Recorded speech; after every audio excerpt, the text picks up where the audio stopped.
Punjabi radio USA ਸੁਣ ਰਹੇ ਸਾਰੇ ਹੀ ਮਾਣਯੋਗ ਅਤੇ ਸਤਿਕਾਰ ਸਰੋਤਿਆਂ ਨੂੰ ਪਿਆਰ ਭਰੀ ਨਿੱਘੀ ਸਤਿ ਸ੍ਰੀ ਅਕਾਲ। YouTube, Facebook ਦੇ ਜ਼ਰੀਏ ਜੁੜ ਚੁੱਕੇ ਸਾਰੇ ਹੀ ਦਰਸ਼ਕਾਂ ਨੂੰ ਵੀ ਜੀ ਆਇਆਂ ਨੂੰ ਆਖਦੇ ਹਾਂ, ਸਵਾਗਤ ਕਰਦੇ ਹਾਂ।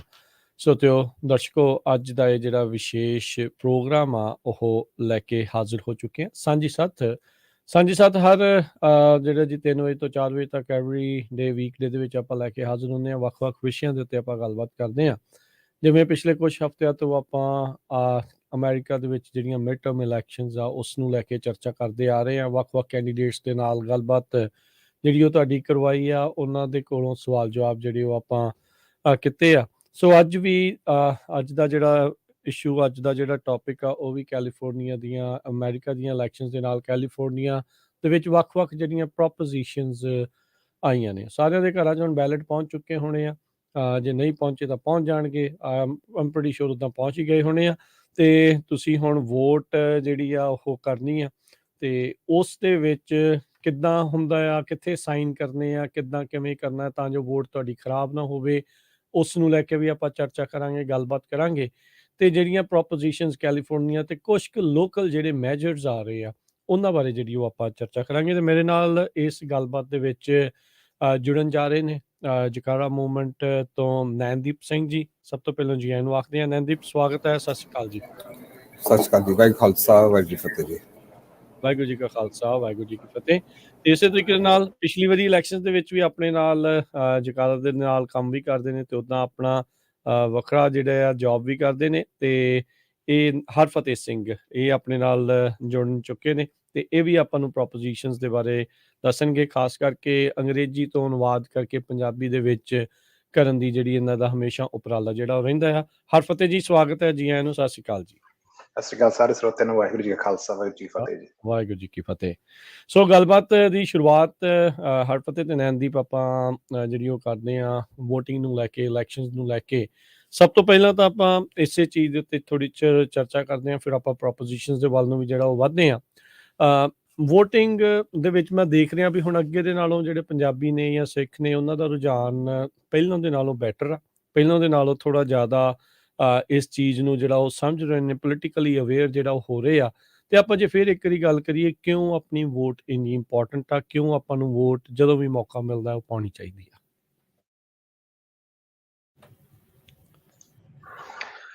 ਹਾਂਜੀ, ਸਭ ਤੋਂ ਪਹਿਲਾਂ ਤਾਂ ਬਹੁਤ ਬਹੁਤ ਸ਼ੁਕਰੀਆ ਰਾਜਕਰਨਵੀਰ ਸਿੰਘ ਜੀ, ਤੁਸੀਂ ਸਾਨੂੰ ਮੌਕਾ ਦਿੱਤਾ ਇੱਥੇ ਆਉਣ ਦਾ, ਅਤੇ ਸਾਰੇ ਸਰੋਤਿਆਂ ਦਾ ਵੀ ਸ਼ੁਕਰੀਆ ਜੋ ਸੁਣ ਲਈ ਸਾਨੂੰ ਇੱਥੇ ਆਏ ਹੋਏ ਨੇ। ਅਤੇ ਜੇ ਵੋਟ ਦੀ ਗੱਲ ਕੀਤੀ ਜਾਵੇ, ਚੋਣਾਂ ਦੀ ਗੱਲ ਕੀਤੀ ਜਾਵੇ, ਤਾਂ ਦੇਖਿਆ ਜਾਵੇ ਕਿ ਅਮਰੀਕਾ ਵਿੱਚ ਅਲੱਗ-ਅਲੱਗ ਪੱਧਰਾਂ 'ਤੇ ਚੋਣ ਪੈਂਦੀ ਹੈ। ਫੈਡਰਲ, ਜਿਹੜੀ ਸੈਂਟਰ ਲੈਵਲ ਆ, ਸਟੇਟ ਲੈਵਲ ਦੀ, ਰਾਜ ਪੱਧਰ ਦੀ, ਤੇ ਫਿਰ ਸਥਾਨਕ ਲੈਵਲ ਦੀ, ਲੋਕਲ ਲੈਵਲ ਦੀ, ਸਿਟੀ, ਕਾਊਂਟੀ, ਐਜੂਕੇਸ਼ਨ ਬੋਰਡ ਹੋਏ, ਸ਼ਹਿਰ ਦੀਆਂ ਚੋਣਾਂ। ਅਤੇ ਇਹ ਅਲੱਗ-ਅਲੱਗ ਚੀਜ਼ਾਂ ਜਿਹੜੀ ਵੋਟ ਪੈਂਦੀ ਹੈ, ਇਹ ਸਿੱਧੇ ਤਰੀਕੇ ਨਾਲ, ਜਾਣੀ ਕਿ ਇਸ ਦਾ ਜਿਹੜੇ ਫੈਸਲੇ ਹੁੰਦੇ ਨੇ ਸਾਡੀ ਜ਼ਿੰਦਗੀ ਉੱਤੇ ਬਹੁਤ ਅਸਰ ਪੈਂਦਾ ਹੈ। ਜਾਣੀ ਖਾਸ ਕਰਕੇ ਮਤਲਬ ਵੀ ਨਵਾਂ ਕੋਈ ਟੈਕਸ ਵਧਾਇਆ ਜਾਵੇ, ਜਾਂ ਨਵਾਂ ਕੋਈ ਬੌਂਡ ਇਸ਼ੂ ਕੀਤਾ ਜਾਵੇ, ਜਾਂ ਕਾਨੂੰਨ ਵਿੱਚ ਜਾਂ ਸੰਵਿਧਾਨ ਵਿੱਚ ਕਿਸ ਤਰ੍ਹਾਂ ਦੀ ਸੋਧ ਕੀਤੀ ਜਾਵੇ, ਤਾਂ ਜਾਂ ਅਸੀਂ ਜਿਹੜੇ ਨੁਮਾਇੰਦੇ ਚੁਣਦੇ ਹਾਂ ਸਟੇਟ ਪੱਧਰ 'ਤੇ ਜਾਂ ਫੈਡਰਲ ਪੱਧਰ 'ਤੇ, ਉਹ ਕਿਹੜੀ ਸਾਡੀਆਂ ਜਿਹੜੀਆਂ ਵੈਲਿਊਜ਼ ਨੇ, ਕਿਹੜੇ ਸਾਡੇ ਜਿਹੜੇ ਤੁਸੀਂ ਕਹਿ ਸਕਦੇ ਹੋ ਵੀ ਸਾਡੀਆਂ ਡਿਜ਼ਾਇਰਸ ਨੇ, ਚਾਹਤ ਸਾਡੀਆਂ ਕਿ ਸਾਨੂੰ ਕਿਹੜੀ ਚੀਜ਼ ਇਸ਼ੂ ਇੰਪੋਰਟੈਂਟ ਲੱਗਦੇ ਨੇ, ਸਾਨੂੰ ਜ਼ਰੂਰੀ ਲੱਗਦੇ ਨੇ ਮੁੱਦੇ, ਉਹਨਾਂ ਨੂੰ ਕਿਵੇਂ ਰੈਪਰਜੈਂਟ ਕਰਦੇ ਨੇ। ਅਤੇ ਜਿਹੜੀਆਂ ਸਾਡੀਆਂ ਸੱਧਰਾਂ ਨੇ, ਸਾਡੇ ਡਰ ਨੇ, ਜਾਂ ਸਾਡੇ ਕਿਹੜੇ ਮਸਲੇ ਅਸੀਂ ਹੱਲ ਚਾਹੁੰਦੇ ਹਾਂ, ਅਤੇ ਜੇ ਕਿਵੇਂ ਉਹਨਾਂ ਦੇ ਹੱਲ ਚਾਹੁੰਦੇ ਹਾਂ, ਵੀ ਉਹਨਾਂ ਨੂੰ ਸਾਡੇ ਬੇਸਿਕਲੀ ਇੱਕ ਤਰੀਕੇ ਨਾਲ ਆਪਣਾ ਆਈਨਾ ਨੇ, ਇੱਕ ਆਪਣਾ ਬਿੰਬ ਨੇ, ਜਿਹੜੇ ਸਾਡੇ ਨੁਮਾਇੰਦੇ ਨੇ। ਅਤੇ ਵੋਟ ਜਿਹੜੀ ਹੈਗੀ ਆ, ਅਮਰੀਕਾ 'ਚ ਕਾਫੀ ਇੱਕ ਫੇਮਸ TV ਸ਼ੋ ਹੋਇਆ ਸੀ ਵੈਸਟ ਵਿੰਗ, ਉਹਦੇ ਵਿੱਚ ਇੱਕ ਲਾਈਨ ਸੀ ਕਿ decisions are made by those who show up, ਵੀ ਜਿਹੜੇ ਫੈਸਲਾ ਲੈਣ ਵਾਲੇ ਮੌਜੂਦ ਹੁੰਦੇ ਨੇ ਉਹੀ ਫੈਸਲੇ ਲੈਂਦੇ ਨੇ। ਅਤੇ ਹੁਣ ਜੇ ਆਪਾਂ ਫੈਸਲੇ ਲੈਣ ਵਾਲੇ ਮੌਜੂਦ ਨਹੀਂ ਹੋਵਾਂਗੇ, ਤਾਂ ਫੈਸਲੇ ਬਾਰੇ ਆਪਾਂ ਜਾਣੀ ਕਿ ਬਾਅਦ ਵਿੱਚ ਜਿੰਨਾ ਮਰਜ਼ੀ ਕੰਪਲੇਨ ਕਰ ਲਈਏ, ਪਰ ਆਪਾਂ ਉਹਦੀ ਮੌਜੂਦ ਨਹੀਂ ਹੋਏ। ਪਰ ਕੈਲੀਫੋਰਨੀਆ ਸਾਨੂੰ ਮੌਕਾ ਦਿੰਦਾ ਹੈ ਪੂਰਾ 4 ਹਫ਼ਤੇ ਦਿੰਦਾ ਵੋਟ ਪਾਉਣ ਲਈ, ਅਤੇ ਸਾਨੂੰ ਖਾਸ ਕਰਕੇ ਲੋਕਲ ਲੈਵਲ 'ਤੇ ਆਪਣੀ ਜਿਹੜੀ ਪਾਵਰ ਆ, ਆਪਣੀ ਜਿਹੜੀ ਆਪਾਂ ਨੂੰ ਇਕੱਠੇ ਹੋਣ ਲਈ ਵੋਟ ਜ਼ਰੂਰ ਪਾਉਣੀ ਚਾਹੀਦੀ ਹੈ ਜੀ। ਸੋ ਜੇ ਇਸੇ ਚੀਜ਼ ਦੇ ਵਿੱਚ ਹੀ ਆਪਾਂ ਗੱਲ ਕਰਦੇ ਜਾਈਏ, ਜੇ ਡੈਡਲਾਈਨਸ, ਤਰੀਕਾਂ ਜੇ ਤੁਸੀਂ ਸ਼ੇਅਰ ਕਰ ਲਿਓ ਹਰਫਤਿਹ, ਵੀ ਆਲ ਨੋ ਵੀ 6 ਸੌਰੀ ਜਿਹੜੀ 8 ਤਰੀਕ ਆ ਰਹੀ ਹੈਗੀ ਆ ਇਲੈਕਸ਼ਨ ਡੇ ਜਿਹੜਾ ਉਹ ਹੈਗਾ ਮੰਗਲਵਾਰ ਨੂੰ। ਉਸ ਤੋਂ ਪਹਿਲਾਂ ਵੀ ਆਪਣੇ ਕੋਲ ਜਿੱਦਾਂ ਤੁਸੀਂ ਕਿਹਾ ਵੀ 4 ਵੀਕ ਵੋਟ ਪਾਉਣ ਦਾ ਮੌਕਾ ਜਿਹੜਾ ਉਹ ਰਹਿੰਦਾ ਆ। ਕੀ ਉਸ ਤੇ ਜਿਹੜੀਆਂ ਉਸ ਦੇ ਨਾਲ ਸੰਬੰਧਿਤ ਹੋਰ ਜਿਹੜੀਆਂ ਵੀ ਡੇਟਸ ਨੇ ਜੇ ਤੁਸੀਂ ਉਹ ਸ਼ੇਅਰ ਕਰ ਲਿਓ। ਸ਼ੋਰ, ਦੇਖਿਆ ਜਾਵੇ ਤਾਂ ਜੇ ਤੁਸੀਂ 24 ਅਕਤੂਬਰ ਤੋਂ ਪਹਿਲਾਂ ਵੋਟਰ ਵਜੋਂ ਰਜਿਸਟਰ ਸੀ ਕੈਲੀਫੋਰਨੀਆ ਵਿੱਚ, ਤਾਂ ਕੈਲੀਫੋਰਨੀਆ ਵਿੱਚ ਹਰੇਕ ਰਜਿਸਟਰਡ ਵੋਟਰ ਨੂੰ ਡਾਕ ਰਾਹੀਂ ਬੈਲਟ ਪੇਪਰ ਆਉਂਦਾ ਹੈ ਤੇ ਜੀ ਉਹ ਕਰੀਬ ਤੁਹਾਨੂੰ 11-12 ਅਕਤੂਬਰ ਨੂੰ ਮਿਲ ਗਏ ਹੋਣੇ ਚਾਹੀਦੇ ਨੇ। ਤੇ ਉਹ ਜੋ ਦੇਖਣ ਵਿੱਚ ਸ਼ਾਇਦ ਇਸ ਤਰ੍ਹਾਂ ਲਈ ਤੁਸੀਂ ਵੀਡੀਓ ਦੇਖ ਰਹੇ ਹੋ ਤਾਂ ਇਸ ਤਰ੍ਹਾਂ ਲੱਗੇ, ਉਹਦੇ ਤੇ ਲਿਖਿਆ ਹੋਵੇਗਾ ਅਫੀਸ਼ੀਅਲ ਇਲੈਕਸ਼ਨ ਮੇਲ ਜਾਂ ਅਫੀਸ਼ੀਅਲ ਇਲੈਕਸ਼ਨ ਬੈਲਟਿੰਗ ਮਟੀਰੀਅਲ, ਇਸ ਤਰ੍ਹਾਂ ਦਾ ਵੀ ਇਹ ਸਰਕਾਰੀ ਕਾਗਜ਼ ਹੈ। ਤੁਸੀਂ ਤੁਹਾਡੇ ਇਲਾਕੇ ਮੁਤਾਬਕ ਯਾਨੀ ਕਿ 3-4 ਅੰਦਰ ਕਾਗਜ਼ ਹੋਣਗੇ, ਉਹਨਾਂ ਨੂੰ ਲਿਫਾਫਾ ਭੇਜਿਆ ਹੋਣਾ, ਤੁਸੀਂ ਵੋਟ ਕੱਢਣੀ ਹੈ, ਉਹਦੇ ਵਿੱਚ ਬੈਲਟ ਕੱਢਣੇ ਨੇ, ਉਹਨਾਂ ਨੂੰ ਭਰਨਾ ਹੈ ਕਾਲੇ ਜਾਂ ਬਲੂ ਪੈਨ ਨਾਲ। ਕੋਸ਼ਿਸ਼ ਠੀਕ ਹੈ। ਕਰੋ ਕਾਲੇ ਪੈਨ ਨਾਲ ਭਰੋ ਤੇ ਉਹਨੂੰ ਤੁਸੀਂ ਵਾਪਸ ਕਰਨ ਦੇ ਜਿਹੜੇ 3 ਤਰੀਕੇ ਨੇ। ਇੱਕ ਤਾਂ ਹੈ ਵੀ ਤੁਸੀਂ ਡਾਕ ਰਾਹੀਂ ਮਤਲਬ ਤੁਸੀਂ ਤੁਹਾਡੀ ਮੇਲ ਬਾਕਸ ਚ ਪਾ ਦਿਓ, ਕੋਈ ਸਟੈਂਪ ਦੀ ਕਿਸੇ ਚੀਜ਼ ਦੀ ਲੋੜ ਨਹੀਂ ਹੈਗੀ, ਬਹੁਤ ਸੌਖਾ ਤਰੀਕਾ। ਦੂਸਰਾ ਤਰੀਕਾ ਹੈਗਾ ਤੁਹਾਡੇ ਨੇੜੇ ਇਲਾਕੇ ਚ ਲਾਇਬ੍ਰੇਰੀ, ਮੋਸਟਲੀ ਲਾਇਬ੍ਰੇਰੀਆਂ ਚ ਜਾਂ ਸਿਟੀ ਹਾਲ ਚ ਜਾਂ ਹੋਰ ਵੀ ਕਈ ਤੁਹਾਡੇ ਨੇੜੇ ਬੈਲਟ ਡ੍ਰੌਪ ਬਾਕਸ ਬਣੇ ਹੋਣਗੇ। ਤੁਸੀਂ ਉਸ ਸੁਰੱਖਿਅਤ ਬੈਲਟ ਡ੍ਰੌਪ ਬਾਕਸ ਨੂੰ ਲੌਕ ਨੇ, ਕਾਊਂਟੀ ਆਉਂਦੀ ਹੈ ਰੋਜ਼, ਉੱਥੋਂ ਬੈਲਟ ਇਕੱਠੇ ਕਰਕੇ ਉਹ ਵਾਪਸ ਲੈ ਕੇ ਚਲੇ ਜਾਂਦੇ ਨੇ। ਤੇ ਤੀਸਰਾ ਜਿਹੜਾ ਹੈਗਾ ਉਹ ਹੈਗਾ ਵੀ ਤੁਸੀਂ ਆਪ ਜਿਹੜੇ ਵੋਟਿੰਗ ਸੈਂਟਰ ਬਣੇ ਹੋਏ ਨੇ ਤੁਹਾਡੇ ਨੇੜੇ, ਕਿਸੇ ਸਕੂਲ ਚ ਬਣੇ ਹੋਣਗੇ, ਲਾਇਬ੍ਰੇਰੀ ਚ ਬਣੇ ਹੋਣ, ਮੋਸਟਲੀ 29 ਅਕਤੂਬਰ ਤੋਂ ਕਈ ਖੁੱਲ ਜਾਣੇ ਨੇ, ਕਈ ਜਾ ਕੇ 4 ਨਵੰਬਰ ਨੂੰ ਖੁੱਲਣਗੇ। ਤੇ ਇਹ ਸਾਰੇ ਬਾਰੇ ਚੀਜ਼ਾਂ ਬਾਰੇ ਜੇ ਤੁਹਾਨੂੰ ਹੋਰ ਜਾਣਕਾਰੀ ਚਾਹੀਦੀ ਹੈ ਤਾਂ ਜਿਹੜੀ ਵੈਬਸਾਈਟ ਹੋਵੇਗੀ vote.ca.gov। ਪਰ ਤੁਸੀਂ ਯਾਨੀ ਕਿ ਇਹ ਤੁਹਾਡੇ ਕੋਲ 8 ਨਵੰਬਰ ਸ਼ਾਮ ਬੇਸਿਕਲੀ 8 ਵਜੇ ਤੱਕ ਦਾ ਮੌਕਾ। ਜੇ ਤੁਸੀਂ 8 ਨਵੰਬਰ ਨੂੰ ਵੋਟ ਪਾ ਰਹੇ ਹੋ ਤਾਂ ਕੋਸ਼ਿਸ਼ ਕਰੋ ਕਿ ਉਦੋਂ ਮੇਲ ਚ ਨਾ ਪਾਓ, ਉਦੋਂ ਡ੍ਰੌਪ ਬਾਕਸ ਜਾਂ ਖੁਦ ਜਾ ਕੇ ਡ੍ਰੌਪ ਆਫ ਕਰਕੇ ਆਓ। ਤੇ ਵੋਟ ਪਾਉਣੀ ਬਹੁਤ ਸੌਖੀ ਹੈ, ਤੁਹਾਡੇ ਘਰੇ ਵੋਟ ਆਉਂਦੀ ਹੈ, ਤੁਸੀਂ ਉਹਨੂੰ ਖੋਲਣਾ, ਤੁਸੀਂ ਮੁੱਦਿਆਂ ਦੀ ਰਿਸਰਚ ਕਰੋ। ਤੁਹਾਨੂੰ ਅਸੀਂ ਨਿਰਪੱਖ ਤੌਰ ਤੇ ਜਾਣਕਾਰੀ ਦੇਣ ਲਈ ਅੱਜ ਇੱਥੇ ਆਏ ਹੋਏ ਹਾਂ। ਤੇ ਸਭ ਤੋਂ ਮੇਨ ਗੱਲ ਇਹ ਹੈ, ਜੇ ਤੁਸੀਂ ਅਜੇ ਤੱਕ ਰਜਿਸਟਰਡ ਨਹੀਂ ਹੈਗੇ ਤੁਸੀਂ ਫਿਰ ਵੀ ਵੋਟ ਪਾ ਸਕਦੇ ਹੋ। ਤੁਸੀਂ ਹੁਣ ਵੀ vote.ca.gov ਸੋ ਉਹ ਕਿਹੜੀ ਵੋਟ ਫਿਰ ਮੰਨੀ ਜਾਂਦੀ ਹੈ? ਜਿੱਦਾਂ ਤੁਸੀਂ ਕਿਹਾ ਵੀ ਰਜਿਸਟ੍ਰੇਸ਼ਨ ਦੀ ਡੇਟ ਉਦੋਂ ਲੰਘ ਜਾਂਦੀ ਹੈ, ਪਰ ਜੇ ਕੋਈ ਲੇਟ ਰਜਿਸਟਰ ਕਰਦਾ ਹੈ so it's a special kind of vote, ਕੀ ਕਹਿੰਦੇ ਉਸ ਨਹੀਂ, ਯੈਸ ਐਂਡ ਨੋ। ਇੱਕ ਤਾਂ ਹੈ ਵੀ ਤੁਸੀਂ ਮੰਨ ਲਓ ਅੱਜ 27 ਅਕਤੂਬਰ ਆ, ਤੁਹਾਨੂੰ 8 ਨਵੰਬਰ ਵੋਟਾਂ ਦੇਣਾ। ਤੇ ਕਿਉਂਕਿ ਮੇਰੇ ਨਾਲ ਦਸੰਬਰ ਪਿਛਲੇ ਸਾਲ ਦੀ ਵੋਟਾਂ ਜੇ ਹੋਇਆ ਕਿ ਅਸੀਂ ਮੂਵ ਹੋਏ ਸੀ, ਤਾਂ ਮੈਂ ਜਿਵੇਂ ਵੋਟਾਂ 10 ਦਿਨ ਪਹਿਲਾਂ ਦੁਬਾਰਾ ਰਜਿਸਟਰ ਕੀਤਾ ਆਪਣੇ ਆਪ ਨੂੰ। ਤੁਸੀਂ ਨਵੇਂ ਐਡਰੈਸ ਤੇ ਰਜਿਸਟਰ ਕਰਨਾ, ਉਹਨਾਂ ਨੇ ਤੁਹਾਡੇ ਡਰਾਈਵਿੰਗ ਲਾਇਸੈਂਸ ਨਾਲ ਤੁਹਾਡੇ ਇਨਫੋਰਮੇਸ਼ਨ ਚੱਕਣੀ ਹੈ, ਉਹਦੇ ਨਾਲ ਤੁਹਾਡੇ ਸਿਗਨੇਚਰ ਮੈਚ ਹੁੰਦੇ ਨੇ। ਤੁਸੀਂ ਅੱਜ ਰਜਿਸਟਰ ਕੀਤਾ, ਤੁਸੀਂ ਚਾਹੋ ਤਾਂ ਅੱਜ ਵੀ ਵੋਟ ਪਾ ਸਕਦੇ ਹੋ, ਪਰ ਤੁਹਾਨੂੰ ਵੋਟਿੰਗ ਸੈਂਟਰ ਜਾ ਕੇ ਵੋਟ ਪਾਉਣੀ ਪੈਣੀ ਹੈ, ਜੋ ਕਿ ਮੋਸਟਲੀ ਇਨ ਪਰਸਨ ਇਨ ਪਰਸਨ। ਪਰ ਕੋਸ਼ਿਸ਼ ਕਰੋ ਕਿ ਤੁਸੀਂ ਅੱਜ ਰਜਿਸਟਰ ਕੀਤਾ ਤਾਂ ਤੁਸੀਂ 24 ਘੰਟੇ ਬਾਅਦ ਯੂਜ਼ਰ ਦਾ ਸਿਸਟਮ ਅਪਡੇਟ ਹੁੰਦਾ ਜਾਂ 48 ਘੰਟੇ ਬਾਅਦ ਤੁਸੀਂ ਜਾਓ ਤਾਂ ਉਹਨਾਂ ਨੂੰ ਫਿਰ ਤੁਹਾਨੂੰ ਸਪੈਸ਼ਲ ਕੋਈ ਕਾਗਜ਼ ਭਰਨ ਦੀ ਲੋੜ ਨਹੀਂ, ਤੁਹਾਡਾ ਨਾਮ ਦੇਖਣਾ, ਉਹਨਾਂ ਨੇ ਦੇਖਣਾ ਤਾਂ 48 ਘੰਟੇ ਬਾਅਦ ਤੁਹਾਡਾ ਉਹ ਸਿਸਟਮ ਅਪਡੇਟ ਹੋ ਜਾਂਦਾ ਆਮ ਤੌਰ ਤੇ। ਕਾਊਂਟੀ ਵਾਲੇ ਮੈਨੂੰ ਆਪ ਦੱਸਿਆ ਸੀ। ਤੇ ਤੁਸੀਂ ਉਹਨਾਂ ਨੂੰ ਦੱਸਣਾ ਕਿ ਭਾਈ ਮੈਂ ਨਵਾਂ ਰਜਿਸਟਰ ਹੋਇਆ, ਉਹ ਤੁਹਾਨੂੰ ਇਨ ਪਰਸਨ ਵੋਟ ਉਦੋਂ ਦੇਣਗੇ। ਤੇ ਜੋ ਮੇਨ ਗੱਲ ਮੈਂ ਇੱਥੇ ਵੀ ਦੱਸਣਾ ਚਾਹੁੰਦਾ ਕਿ ਤੁਸੀਂ ਜੇ ਸੈਂਟਰਲ ਵੈਲੀ ਚ ਰਹਿੰਦੇ ਹੋ, ਸੈਂਟਰਲ ਵੈਲੀ ਵਿੱਚ ਪੰਜਾਬੀ ਬੋਲਣ ਵਾਲਿਆਂ ਦੀ ਗਿਣਤੀ ਬਹੁਤ ਜ਼ਿਆਦਾ ਹੈ। ਪੰਜਾਬੀ ਆਲਮੋਸਟ ਸਾਰੀ ਸੈਂਟਰਲ ਵੈਲੀ ਵਿੱਚ ਤੀਸਰੇ ਨੰਬਰ ਤੇ ਬੋਲਣ ਵਾਲੀ ਭਾਸ਼ਾ ਹੈ। ਪੰਜਾਬੀ ਵਿੱਚ ਬੈਲਟ ਪੇਪਰ ਖੁਦ ਯਾਨੀ ਕਿ ਜਿਹੜੇ ਜਿਸ ਚੀਜ਼ ਤੁਸੀਂ ਵੋਟ ਪਾਉਣੀ ਹੈ ਪੰਜਾਬੀ ਵਿੱਚ ਵੀ ਉਪਲਬਧ ਨੇ, ਮੁਹੱਈਆ ਕਰਵਾਏ ਜਾਂਦੇ ਨੇ। ਤੁਸੀਂ ਮੋਸਟ ਵੋਟਿੰਗ ਸੈਂਟਰ ਵਿੱਚ ਪੰਜਾਬੀ ਬੋਲਣ ਵਾਲਿਆਂ ਨੂੰ ਅਕਸਰ ਜਾਂ ਉਹ ਜਿਹੜੇ ਸਰੋਤ ਨੇ ਕਿਵੇਂ ਵੋਟ ਪਾਉਣੀ ਹੈ ਪੰਜਾਬੀ ਵਿੱਚ ਮੁਹੱਈਆ ਕਰਵਾਏ ਜਾਂਦੇ ਨੇ। ਸਰਕਾਰ ਦਾ ਫਰਜ਼ ਹੈ, ਸਰਕਾਰ ਨੂੰ ਕਾਨੂੰਨੀ ਤੌਰ ਤੇ ਇਹ ਉਪਲਬਧ ਕਰਾਉਣੇ ਪੈਂਦੇ ਨੇ। ਤੇ ਬੇ ਏਰੀਆ ਖਾਸ ਕਰਕੇ ਸੈਂਟਾ ਕਲਾਰਾ ਤੇ ਐਲਮੀਡਾ ਕਾਊਂਟੀ ਦੇ ਕੁਝ ਹਿੱਸਿਆਂ ਵਿੱਚ ਵੀ ਪੰਜਾਬੀ ਵਿੱਚ ਸੈਂਪਲ ਬੈਲਟ ਅਵੇਲੇਬਲ, ਯਾਨੀ ਕਿ ਜਿਹੜੇ ਐਗਜ਼ਾਮਪਲ ਵਜੋਂ ਉਦਾਹਰਨ ਵਜੋਂ ਬੈਲਟ ਨੇ ਵੀ ਹਾਂ ਇਸ ਤਰ੍ਹਾਂ ਤੁਸੀਂ ਉਹ ਬਰਾਬਰ ਤੁਸੀਂ ਉਹਨਾਂ ਨੂੰ ਮਿਲਾ ਕੇ ਵੋਟ ਪਾ ਸਕਦੇ ਹੋ। ਪਰ ਜੇ ਤੁਸੀਂ ਹੁਣ ਰਜਿਸਟਰ ਕਰ ਰਹੇ ਹੋ ਕੋਈ ਚੱਕਰ ਨਹੀਂ, ਤੁਸੀਂ ਸੇਮ ਡੇ ਵੀ ਰਜਿਸਟਰ ਕਰ ਸਕਦੇ ਹੋ, 8 ਨਵੰਬਰ ਨੂੰ ਵੀ ਰਜਿਸਟਰ ਕਰ ਸਕਦੇ ਹੋ, ਪਰ ਉਹ ਕੰਡੀਸ਼ਨਲ ਵੋਟਰ ਰਜਿਸਟ੍ਰੇਸ਼ਨ ਮੰਨੀ ਜਾਏਗੀ। ਉਹ ਸਭ ਤੋਂ ਅਖੀਰ ਵਿੱਚ ਕਾਊਂਟ ਹੋਊਗੀ, ਉਹਨਾਂ ਤੁਹਾਨੂੰ ਸਾਰੀ ਇਨਫੋਰਮੇਸ਼ਨ ਤੁਹਾਡੀ ਸਾਰੀ ਚੈੱਕ ਕੀਤੀ ਜਾਣੀ ਸਰਕਾਰ ਦੇ ਡੇਟਾਬੇਸ 'ਚ ਵੀ ਤੁਸੀਂ ਇੱਕ ਐਲੀਜੀਬਲ ਵੋਟਰ ਹੋ ਜਾਂ ਨਹੀਂ। ਪਰ ਵਨਸ ਅਗੇਨ ਤੁਹਾਡੇ ਕੋਲ ਵੋਟ ਪਾਉਣ ਦੇ ਬਹੁਤ ਮੌਕੇ ਨੇ। ਕੈਲੀਫੋਰਨੀਆ ਬਹੁਤ ਸੌਖਾ ਕਰਦਾ ਹੈ ਵੋਟ ਪਾਉਣੀ ਤੇ, ਪਰ ਇਸ ਵਿੱਚ ਸ਼ਾਮਲ ਹੋਣਾ ਬਹੁਤ ਜ਼ਰੂਰੀ ਹੈ। ਜੀ। ਸੋ ਨੈਨਦੀਪ, ਤੁਸੀਂ ਕੁਛ ਇਸ ਦੇ ਵਿੱਚ ਹੋਰ ਕੁਛ ਐਡ ਕਰਨਾ ਚਾਹੁੰਦੇ ਹੋ ਗੱਲਬਾਤ ਦੇ ਵਿੱਚ? ਨੋ, ਆਈ ਥਿੰਕ ਜਿਵੇਂ ਹਰਫਤਿਹ ਵੀਰ ਨੇ ਦੱਸਿਆ ਸੀ, ਕੋਈ ਤੁਹਾਡੀ ਜ਼ਿੰਦਗੀ ਲਈ ਫੈਸਲਾ ਤਾਂ ਲੈ ਰਿਹਾ ਬਿਹਤਰ ਹੈ ਜੇ ਤੁਸੀਂ ਹੋ। ਸੋ ਵੋਟ ਮਤਲਬ ਜ਼ਰੂਰ ਪਾਓ, ਬਹੁਤ ਸੌਖਾ ਹੀ ਆ। ਤੇ ਇਹ ਸਾਡੀ ਬੇਨਤੀ ਹੈ ਮਤਲਬ ਸਾਰੀ ਸੰਗਤ ਨੂੰ। ਇਵਨ ਕੱਲ੍ਹ ਵੀ ਅਸੀਂ ਪ੍ਰੋਟੈਸਟ ਤੇ ਗਏ ਸੀ ਤੇ ਉਹ ਵੀ ਮਤਲਬ ਲਿੰਕਡ ਹੈ, ਮਤਲਬ ਜਿਹੜੀ ਮਤਲਬ ਤੁਹਾਡੀ ਰੈਪਰੈਜ਼ੈਂਟੇਟਿਵਸ ਹੈ ਤੇ ਉਹ ਅਸੀਂ ਚੁਣ ਲੈਂਦੇ, ਰਾਈਟ। ਸੋ ਮਤਲਬ ਤਾਂ ਹੀ ਮਤਲਬ ਤੁਹਾਡੀ ਜਿਹੜੀ ਆਵਾਜ਼ ਅਸੀਂ ਬੇਸਿਕਲੀ ਬੈਲਟ ਦੇ ਨਾਲ ਅਸੀਂ ਉਹਦੇ ਥਰੂ ਅਸੀਂ ਆਪਣੀ ਆਵਾਜ਼ ਉਠਾਵਾਂਗੇ। ਨਹੀਂ, ਬਿਲਕੁਲ ਜਿੱਦਾਂ ਤੁਸੀਂ ਕੱਲ੍ਹ ਦੇ ਪ੍ਰੋਟੈਸਟ ਦੀ ਜਿਹੜੀ ਉਹ ਗੱਲ ਕੀਤੀ ਹੈ, ਉੱਥੇ ਇਵੈਂਚੁਅਲੀ ਗੱਲਾਂ ਇਹੀ ਹੋਈਆਂ ਵੀ ਤੁਸੀਂ ਉਹਨਾਂ ਲੋਕਾਂ ਨੂੰ ਵੋਟ ਪਾ ਕੇ ਆਪਣੇ ਆਪ ਨੂੰ ਰਿਪਰੈਜ਼ੈਂਟ ਕਰਨ ਦੇ ਲਈ ਘੱਲੋ ਜਿਹੜੇ ਤੁਹਾਡੇ ਇਸ਼ੂਜ਼ ਦੇ ਨਾਲ ਜਾਣੂ ਨੇ ਜਾਂ ਤੁਹਾਡੇ ਇਸ਼ੂਜ਼ ਨੂੰ ਜਿਹੜਾ ਉਹ ਚੰਗੀ ਤਰ੍ਹਾਂ ਸਮਝਦੇ ਨੇ ਤੇ ਉਹਨਾਂ ਨੂੰ ਅੱਗੇ ਆਈਦਰ ਸੂਬੇ ਦੇ ਲੈਵਲ ਦੇ ਉੱਤੇ, ਰਾਜ ਪੱਧਰ ਦੇ ਉੱਤੇ, ਸਟੇਟ ਦੇ ਉੱਤੇ ਤੇ ਜਾਂ ਫੈਡਰਲ ਲੈਵਲ ਦੇ ਉੱਤੇ, ਕੇਂਦਰ ਦੇ ਵਿੱਚ ਜਿਹੜੇ ਉਹ ਚੁੱਕ ਸਕਣ। ਤੇ ਹੁਣ ਆਪਾਂ ਗੱਲਬਾਤ ਜਿਹੜੀ ਉਹ ਕਰਦੇ ਹਾਂ। ਸੋ ਕੁਝ ਕਾਊਂਟੀਜ਼ ਦੇ ਵਿੱਚ ਪੰਜਾਬੀ ਦੇ ਵਿੱਚ ਬੈਲਟ ਵੀ ਅਵੇਲੇਬਲ ਨੇ, ਆਲਦੋ ਕਈਆਂ ਨੇ ਅਜੇ ਇੰਗਲਿਸ਼ ਦੇ ਵਿੱਚ ਕਰਾਏ ਹੋਣਗੇ, ਪਰ ਆਪਾਂ ਚੇਂਜ ਕਰਾ ਸਕਦੇ ਹੁੰਦੇ ਹਾਂ। ਹਾਂਜੀ, ਤੁਸੀਂ ਚੇਂਜ ਕਰਵਾ ਸਕਦੇ ਹੋ ਆਨਲਾਈਨ। ਤੁਹਾਨੂੰ ਆਪਣੀ ਵੋਟਰ ਰਜਿਸਟ੍ਰੇਸ਼ਨ ਅਪਡੇਟ ਕਰਨੀ ਪੈਂਦੀ ਹੈ। ਹਰੇਕ ਕਾਊਂਟੀ ਦਾ ਆਪਦਾ ਹਿਸਾਬ ਹੈ ਤੇ ਮੈਨੂੰ ਪਤਾ ਵੀ ਸੈਂਟਾ ਕਲਾਰਾ ਕਾਊਂਟੀ 'ਚ ਕਿਵੇਂ ਇਹ ਅਪਡੇਟ ਕਰਨੀ ਹੈ, ਪਰ ਮੈਂ ਜੇ ਤੁਹਾਨੂੰ ਉਹੀ ਚੀਜ਼ ਦੱਸਾਂ ਉਹ ਸਟੈਨਸ ਲਾਅ ਜਾਂ ਕਰਨ ਕਾਊਂਟੀ 'ਚ ਨਾ ਹੋਵੇ ਤੇ ਠੀਕ ਉਸ ਬਾਰੇ ਜਾਣੀ ਕਿ ਤੁਹਾਨੂੰ ਵਿਗਿਆਨ ਦੇ ਗੁਣਾਂ ਨੇ ਹੋਰ ਸਰੋਤ ਤਿਆਰ ਕੀਤੇ ਨੇ। ਹੁਣ ਜਨਰਲ ਲਿੰਕ ਹੈ ਜੋ jakarta.org/vote2022 ਉਹਦੇ ਉੱਤੇ ਜਾ ਕੇ ਅਸੀਂ ਹੋਰ ਲਿੰਕ ਪਾ ਦੇਵਾਂਗੇ ਵੀ ਉਹ ਕਿਵੇਂ ਤੁਸੀਂ ਕਰ ਸਕਦੇ ਹੋ। ਪਰ ਜੇ ਤੁਸੀਂ ਪੰਜਾਬੀ ਸਰੋਤ ਚਾਹੁੰਦੇ ਹੋ, ਸੌਰੀ ਗੋ ਅਹੈਡ। ਹਾਂਜੀ ਹਾਂਜੀ ਨੈਨਦੀਪ। ਮੈਂ ਬਸ ਇਹ ਵੀ ਕਹਿਣਾ ਚਾਹੁੰਦਾ ਸੀ ਕਿ ਈਵਨ ਜੇ ਕਿਸੇ ਨੂੰ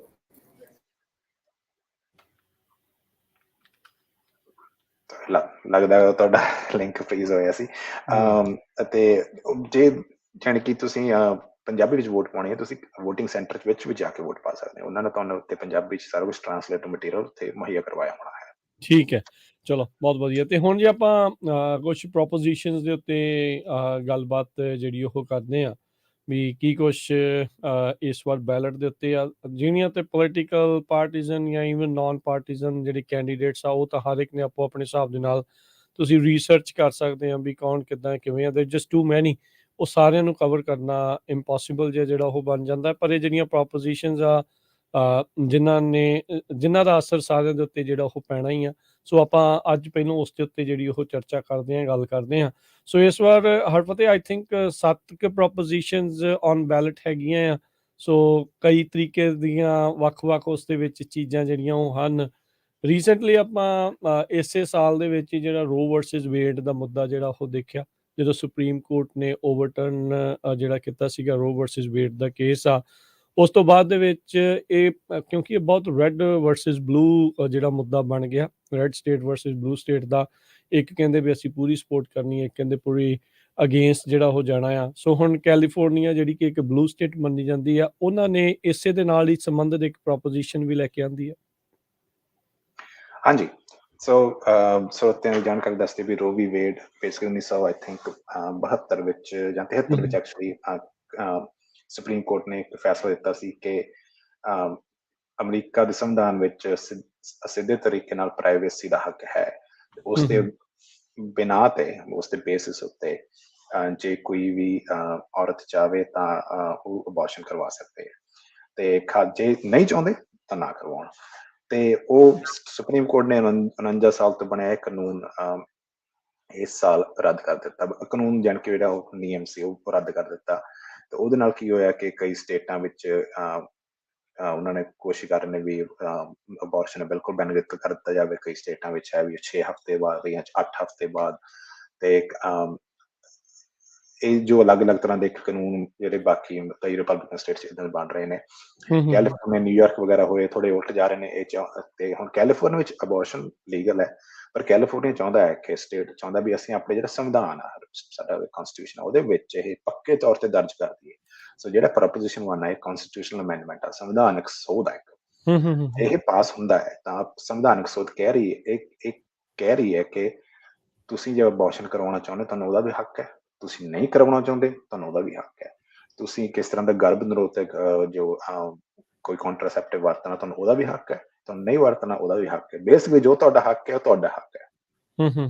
ਤੇ ਜਾਣੀ ਕਿ ਅਸੀਂ ਵੀ ਅੱਜ ਇੱਕ ਵਾਰ ਫਿਰ ਇਹ ਗੱਲ ਸਾਂਝੀ ਕਰ ਦਈਏ ਕਿ ਅਸੀਂ ਕੋਈ ਪੋਜੀਸ਼ਨ ਲੈ ਰਹੇ ਇਸ ਚੀਜ਼ ਬਾਰੇ ਇੱਧਰ ਵੀ ਹਾਂ ਜਾਂ ਨਾ, ਤੇ ਸਿਰਫ ਨਿਰਪੱਖ ਤੌਰ ਤੇ ਇਹ ਜਾਣਕਾਰੀ ਦੇ ਰਹੇ ਹਾਂ ਆਪਾਂ ਸਰੋਤਿਆਂ ਨੂੰ ਕਿ ਜੇ ਤੁਸੀਂ ਹਾਂ ਦੀ ਵੋਟ ਪਾਉਂਦੇ ਹੋ ਤਾਂ ਇਸਦਾ ਮਤਲਬ ਹੈ ਤੁਸੀਂ ਸੰਵਿਧਾਨਕ ਸੋਧ ਦੇ ਸੰਵਿਧਾਨ 'ਚ ਸੋਧ ਹੋ ਜਾਊਗੀ, ਜੇ ਨਾ ਦੀ ਪਾਉਂਦੇ ਆ ਤੇ ਉਹ ਸੋਧ ਜਿਹੜੀ ਉਹ ਮਨਜ਼ੂਰ ਨਹੀਂ ਹੋਊਗੀ। ਇਹਦੇ ਹੱਕ ਵਿੱਚ ਹਰਫਤ ਇਹਦੇ ਵਿੱਚ 50% +1 ਆ ਜਾਂ ਇਹ 67% ਅਮੈਂਡਮੈਂਟ ਆ ਕਿ ਇਹਦਾ ਕਿੰਨਾ ਆ?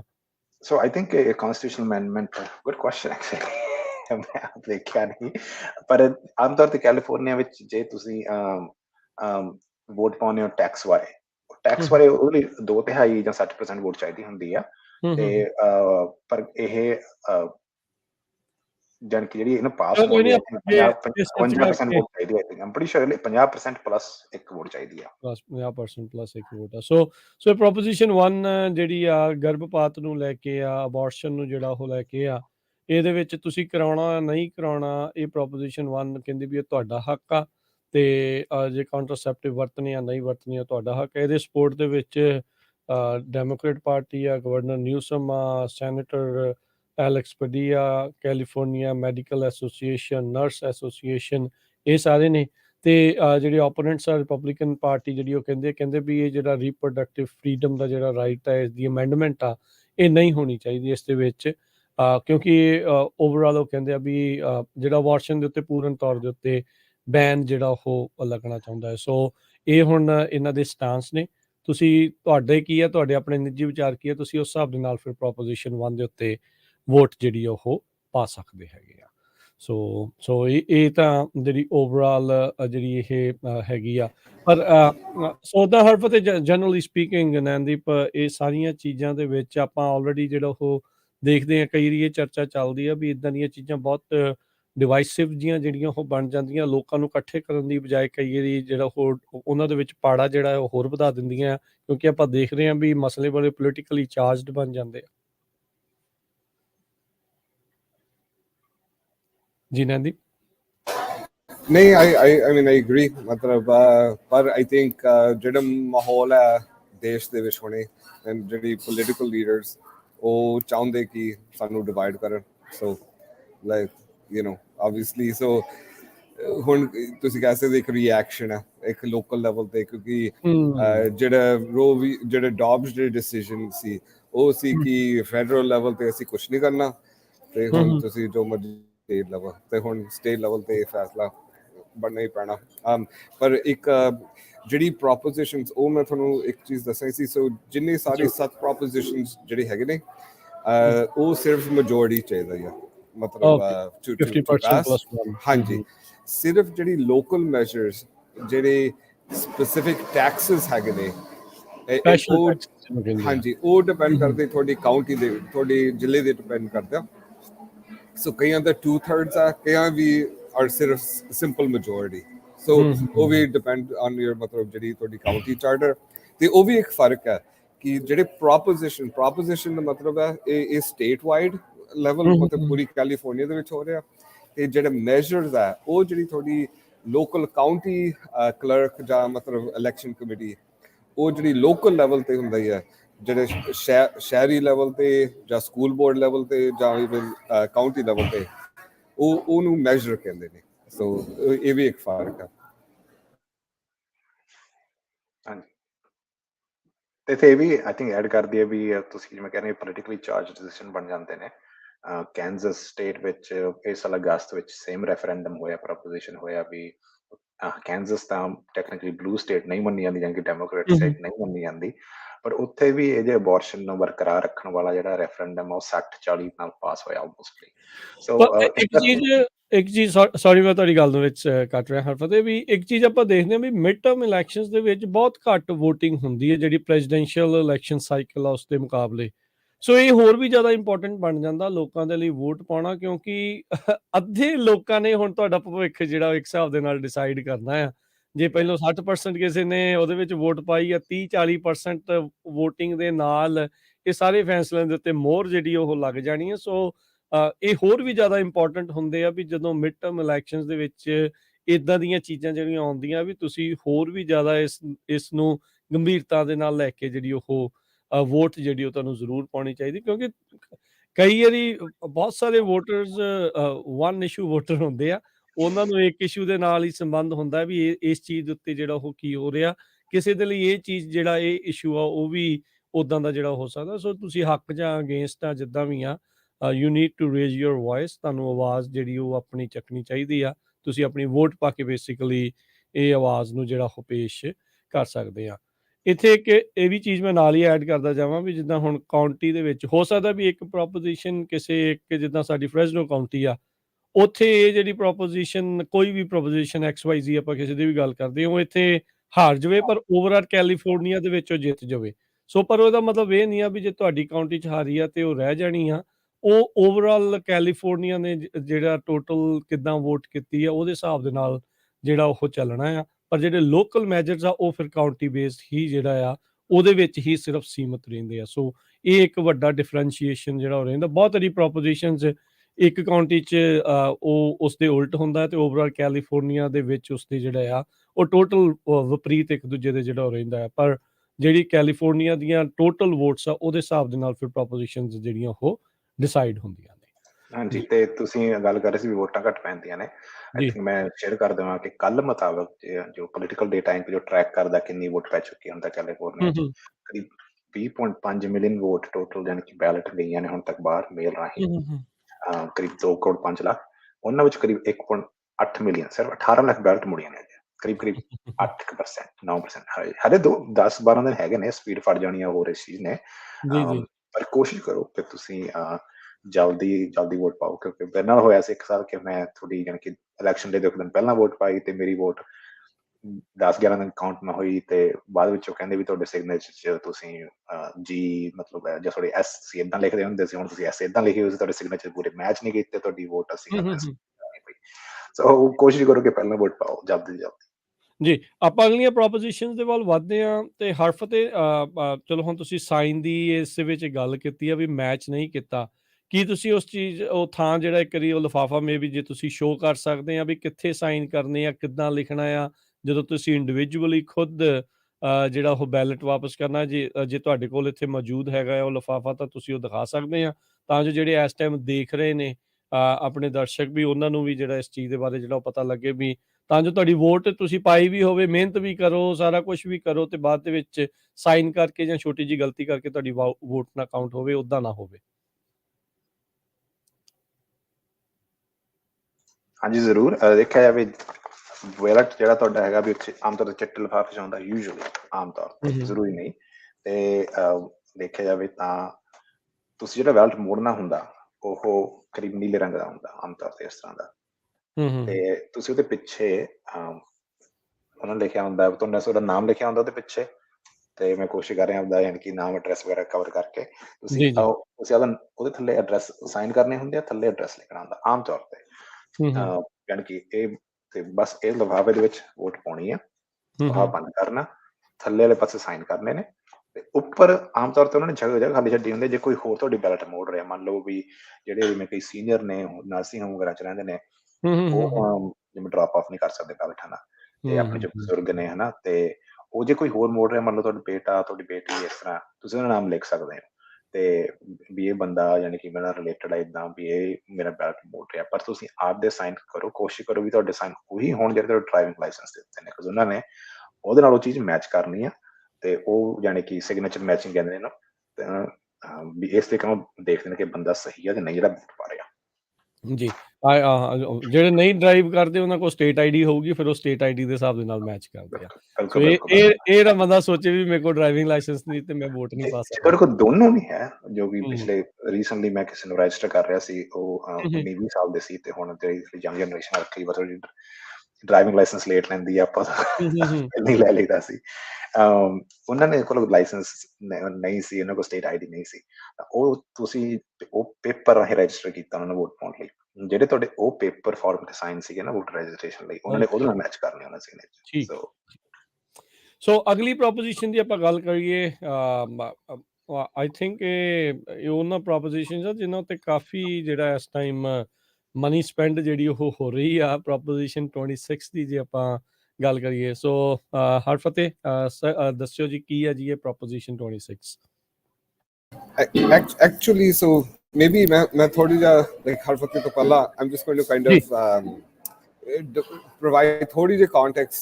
ਜਿਹੜੀ 26 ਨੰਬਰ ਤੇ 27 ਨੰਬਰ ਜਿਹੜੀ ਇਹ ਦੋਨੋਂ ਪ੍ਰੋਪੋਜੀਸ਼ਨਸ, ਇਹ ਤੁਸੀਂ ਥੋੜੀ ਜਿਹੀ ਇਕੱਠੇ ਸਮਝਣਾ ਹੀ ਪੈਣਾ, ਕਿਉਂਕਿ ਇਹ ਦੋਨੋਂ ਲਿੰਕਡ ਹੈਗੇ ਨੇ in a kind of so and ਜਿਹੜੇ ਬੰਦੇ ਇਹਨਾਂ ਨੂੰ ਮਤਲਬ ਅੱਗੇ ਕੀਤਾ ਜਾਂ ਇਹ ਐਕਚੁਅਲੀ ਇੱਕ ਦੂਜੇ ਦੇ kind of opponents ਹੈਗੇ ਨੇ।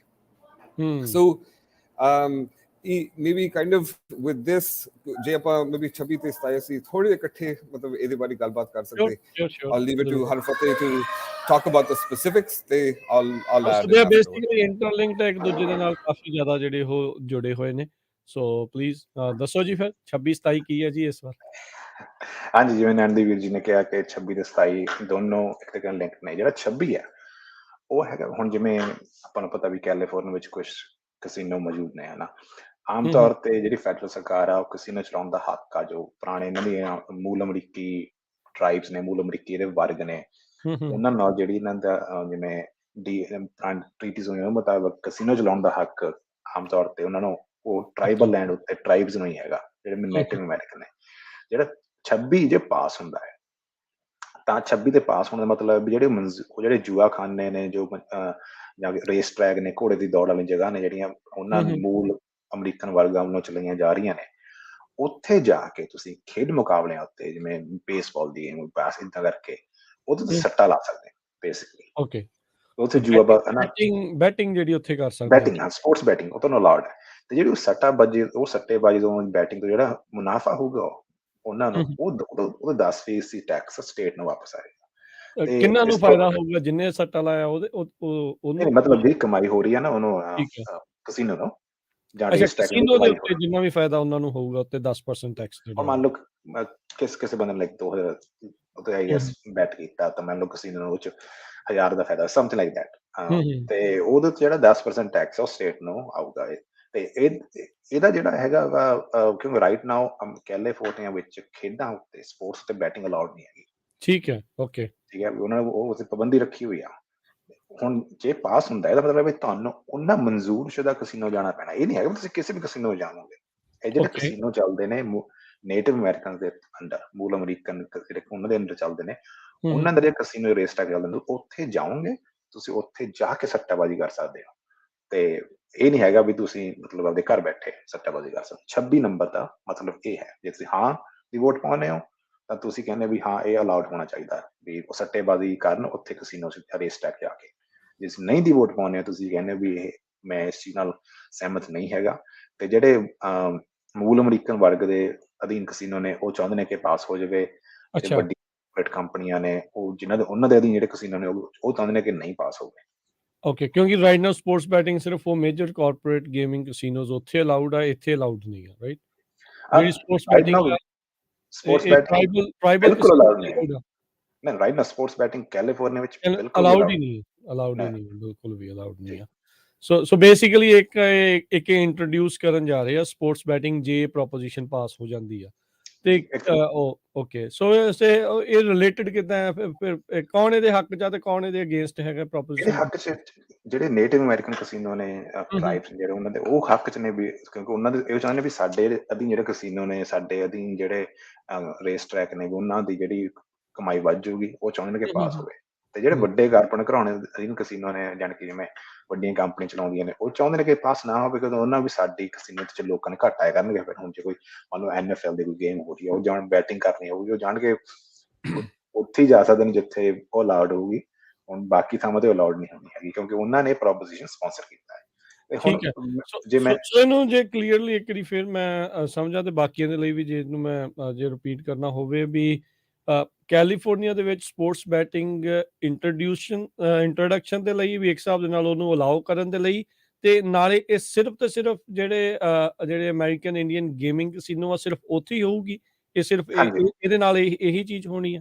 ਹਾਂਜੀ ਹਾਂਜੀ, ਠੀਕ ਹੈ। ਤੇ ਇਹਨਾਂ ਨੇ ਇਹ ਵੀ ਦੱਸਿਆ ਵੀ ਜਿਹੜਾ 10% ਟੈਕਸ ਜਿਹੜਾ ਉਹ ਜਾਣਾ ਆ ਸਟੇਟ ਨੂੰ, ਉਹ ਕਿੱਥੇ ਖਰਚਣਾ ਇਹਨਾਂ ਨੇ ਜਾਂ ਕੁਝ ਇਹ ਵੀ ਇਹਨਾਂ ਨੇ ਦੱਸਿਆ ਜਾਂ ਬਸ ਦੈਟਸ ਇਟ ਵੀ ਉੱਤੋਂ ਓਵਰਆਲ ਜਿਹੜਾ ਉਹ ਜੇ ਦੱਸਿਆ ਨਹੀਂ ਹੈਗਾ ਮੈਨੂੰ ਲੱਗਦਾ ਡੀਟੇਲ 'ਚ ਵੀ ਕਿੱਥੇ ਜਾਊਗਾ ਟੈਕਸ। ਤੇ ਪਰ ਨਾਲ ਹੀ ਮੈਂ 27 ਦੀ ਗੱਲ ਕਰ ਲਵਾਂ, ਜਿਹੜਾ ਪ੍ਰੋਪੋਜੀਸ਼ਨ 27 ਹੈ ਕਿਉਂਕਿ ਇੱਕ ਵਾਰ ਫਿਰ ਇਹ ਗੱਲ ਕਹਿ ਦੀ ਵੀ ਸੱਟੇਬਾਜ਼ੀ ਰਾਈਟ ਨਾਲ ਬਿਲਕੁਲ ਅਲਾਉਡ ਨਹੀਂ ਹੈਗੀ ਸਪੋਰਟਸ ਬੈਟਿੰਗ ਹੈ ਨਾ। ਜੇ 27 ਪ੍ਰੋਪੋਜੀਸ਼ਨ ਹੈ ਜੇ ਉਹ ਪਾਸ ਹੁੰਦਾ, ਉਹ ਕਹਿੰਦੇ ਨੇ ਵੀ ਇਹ ਸਾਨੂੰ ਪਾਸ ਕਰੋ ਤਾਂ ਕਿ ਤੁਸੀਂ ਜੇ ਤੁਹਾਡੀ ਉਮਰ 21 ਸਾਲ ਤੋਂ ਵੱਧ ਆ ਤੁਸੀਂ ਘਰੇ ਬੈਠੇ ਆਨਲਾਈਨ ਬੈਟਿੰਗ ਕਰ ਸਕਦੇ ਜਾਂ ਫੋਨ ਰਾਹੀਂ, ਹਾਂ ਠੀਕ ਹੈ ਸੋ ਠੀਕ ਉਹ ਆ। ਠੀਕ ਹੈ ਉਹ ਠੀਕ ਹੈ ਠੀਕ ਹੈ, ਉਹ ਕੀ ਚਾਹੁੰਦੇ, ਉਹ ਕਹਿੰਦੇ ਵੀ ਜਿਹੜਾ ਸਾਨੂੰ ਮੁਨਾਫਾ ਹੋਊਗਾ ਜਿਹੜਾ ਉਹਦਾ 10% ਟੈਕਸ ਸਾਡੇ ਤੇ ਵੀ ਲੱਗੂਗਾ। ਅਸੀਂ ਚਾਹੁੰਦੇ ਵੀ ਉਹ ਤੋਂ 10% ਤੁਸੀਂ ਮੁਨਾਫਾ ਸਾਡੇ ਤੋਂ ਲੈ ਲਓ। ਜਿਹੜਾ ਉਹ 10% ਟੈਕਸ ਮੁਨਾਫਾ ਉਹ ਹੋਮਲੈਸ ਪ੍ਰੋਗਰਾਮਾਂ ਲਈ ਤਾਂ ਜਿਹੜੇ ਨੇਟਿਵ ਅਮਰੀਕਨ ਵਰਗ ਨੇ ਉਹਨਾਂ ਨੂੰ ਦੇ ਦਿੱਤਾ ਜਾਊਗਾ, ਵੀ ਉਸ ਚੀਜ਼ ਤੇ ਖਰਚਿਆ ਜਾਊਗਾ। ਤੇ 27 ਦੇ ਹੱਕ 'ਚ ਹੈਗੇ ਨੇ ਜਿਹੜੀਆਂ ਵੱਡੀਆਂ ਆਨਲਾਈਨ ਬੈਟਿੰਗ ਕੰਪਨੀਆਂ ਜਿਵੇਂ ਫੈਨ ਡੂਅਲ ਵਗੈਰਾ, ਸੋ ਜਿਨ੍ਹਾਂ ਨੂੰ 26 ਚ ਘਾਟਾ ਪੈਣਾ ਸੀ। ਬੇਸਿਕ ਇੱਕ ਤਰੀਕੇ ਨਾਲ ਕਹਿ ਸਕਦੇ ਹਾਂ ਵੀ ਇੱਕ ਦੂਜੇ ਦੇ 26 ਤੇ 27 ਜਾਣੀ ਕਿ ਬਹੁਤ ਇੰਟਰਸਟਿੰਗ ਹੋਊਗਾ ਜੇ ਦੋਨੋਂ ਹੀ ਪਾਸ ਹੋ ਗਏ ਨੇ।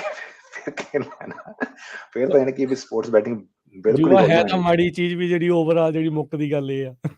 ਹਾਂਜੀ ਪਰ ਇਹ ਵੀ ਇੱਕ ਚੀਜ਼ ਹੈ। ਸੋ ਇੱਕ ਤਾਂ 26 ਹੈ ਜੇ ਤੁਸੀਂ ਲਾਈਕ ਜਿਹੜੇ ਨੇਟਿਵ ਅਮਰੀਕਨ ਟ੍ਰਾਈਬਲ ਕਸੀਨੋ ਜੇ ਤੁਸੀਂ ਉਹਨਾਂ ਦੇ ਹੱਕ 'ਚ ਆ, ਜਿਹੜੇ ਵਿਰੋਧ ਵਿੱਚ ਆ ਉਹ ਹੈਗੇ ਜਿਹੜਾ ਆਨਲਾਈਨ ਗੇਮਿੰਗ ਕਸੀਨੋ। 27 ਦੂਸਰੇ ਪਾਸੇ ਜੇ ਤੁਸੀਂ ਆਨਲਾਈਨ ਗੇਮਿੰਗ ਕਸੀਨੋ ਜੇ ਤੁਸੀਂ ਉਹਨਾਂ ਦੇ ਹੱਕ ਵਿੱਚ ਆ ਉਹਨੂੰ ਵੋਟ ਪਾਓ। ਪਰ ਤੁਸੀਂ ਦੋਨੋਂ ਇਹ ਤੁਹਾਡੀ ਮਤਲਬ ਆਪਣੀ ਮਤਲਬ ਮਰਜ਼ੀ ਹੈ, ਤੁਸੀਂ ਦੋਨੋਂ ਦੇ ਵਿੱਚ ਯੈਸ ਵੀ ਪਾ ਸਕਦੇ ਕਿ ਅਸੀਂ ਹਰ ਪਾਸੇ ਚਾਹੁੰਦੇ ਨੇ, ਜਾਂ ਤੁਸੀਂ ਇਵਨ ਨੋ ਵੀ ਕਰ ਸਕਦੇ ਦੋਨੋਂ ਕਿ ਕਿਸੇ ਪਾਸੇ ਵੀ ਨਹੀਂ ਅਸੀਂ ਚਾਹੀਦਾ ਸਾਨੂੰ।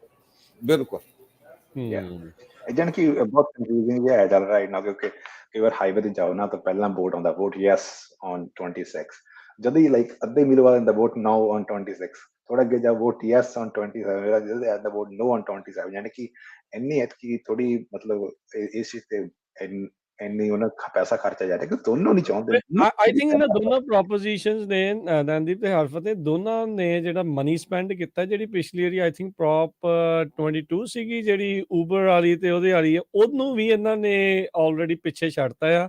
ਅਮਰੀਕਾ ਦੀ ਹਿਸਟਰੀ ਦੇ ਵਿੱਚ ਮੋਸਟ ਜਿਹੜੀ ਮਨੀ ਆ ਹੁਣ ਤੱਕ ਇਹਨਾਂ ਪ੍ਰੋਪੋਜੀਸ਼ਨਸ ਦੇ ਉੱਤੇ ਜਿਹੜੀ ਇਹ ਸਪੈਂਡ ਹੋ ਰਹੀ ਆ, ਬਿਕੋਜ਼ ਦੇ ਸੀ ਜੇ ਹੁਣ ਮਿਲੀਅਨਸ ਖਰਚ ਰਹੇ ਆ ਤੇ ਉਹਨਾਂ ਨੇ ਬਿਲੀਅਨਸ ਬਣਾਉਣੇ ਆ ਆਬਵੀਅਸਲੀ, ਜਿਹੜੀ ਇਹਦੇ ਵਿੱਚ ਜਿਹੜੀ ਉਹ ਗੱਲ ਆ।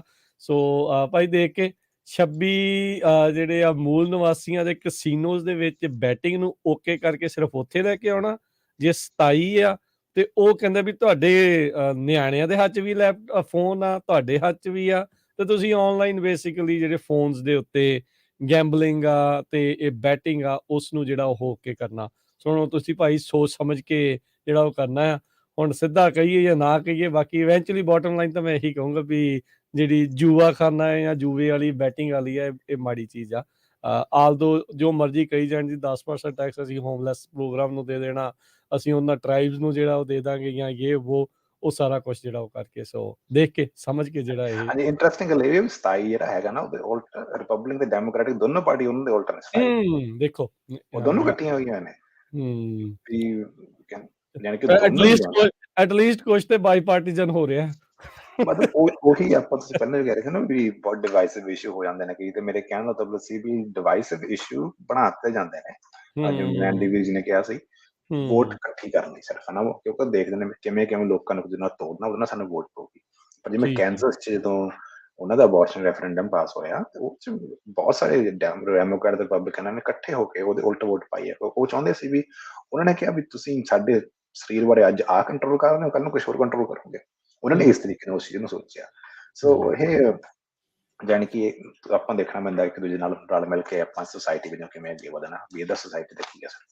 ਜੀ ਸੋ ਤੇ ਜੇ ਤੁਸੀਂ ਕੋਈ ਬਾਅਦ ਦੇ ਵਿੱਚ ਕਿਉਂਕਿ ਥੋੜੀਆਂ ਹੋਰ ਪ੍ਰੋਪੋਜੀਸ਼ਨਸ ਰਹਿ ਗਈਆਂ, ਜੇ ਤੁਸੀਂ ਵੀ ਕੋਈ ਸਵਾਲ ਜੇ ਕੋਈ ਹੋਵੇ, ਕੋਈ ਕੁਐਸਚਨ ਕੁਝ ਪੁੱਛਣਾ ਹੋਵੇ ਤਾਂ ਤੁਸੀਂ ਇੱਧਰ ਮੈਸੇਜ ਜਿਹੜਾ ਚੱਲ ਰਿਹਾ ਲਾਈਵ ਉਸ ਦੇ ਵਿੱਚ ਲਿਖ ਕੇ ਕਰ ਸਕਦੇ ਹੋ, ਤੇ ਜਾਂ ਫਿਰ ਤੁਸੀਂ ਕਾਲ ਵੀ ਕਰ ਸਕਦੇ ਹੋ ਰੇਡੀਓ ਦੇ ਉੱਤੇ 408 272 5200 ਦੇ ਉੱਤੇ।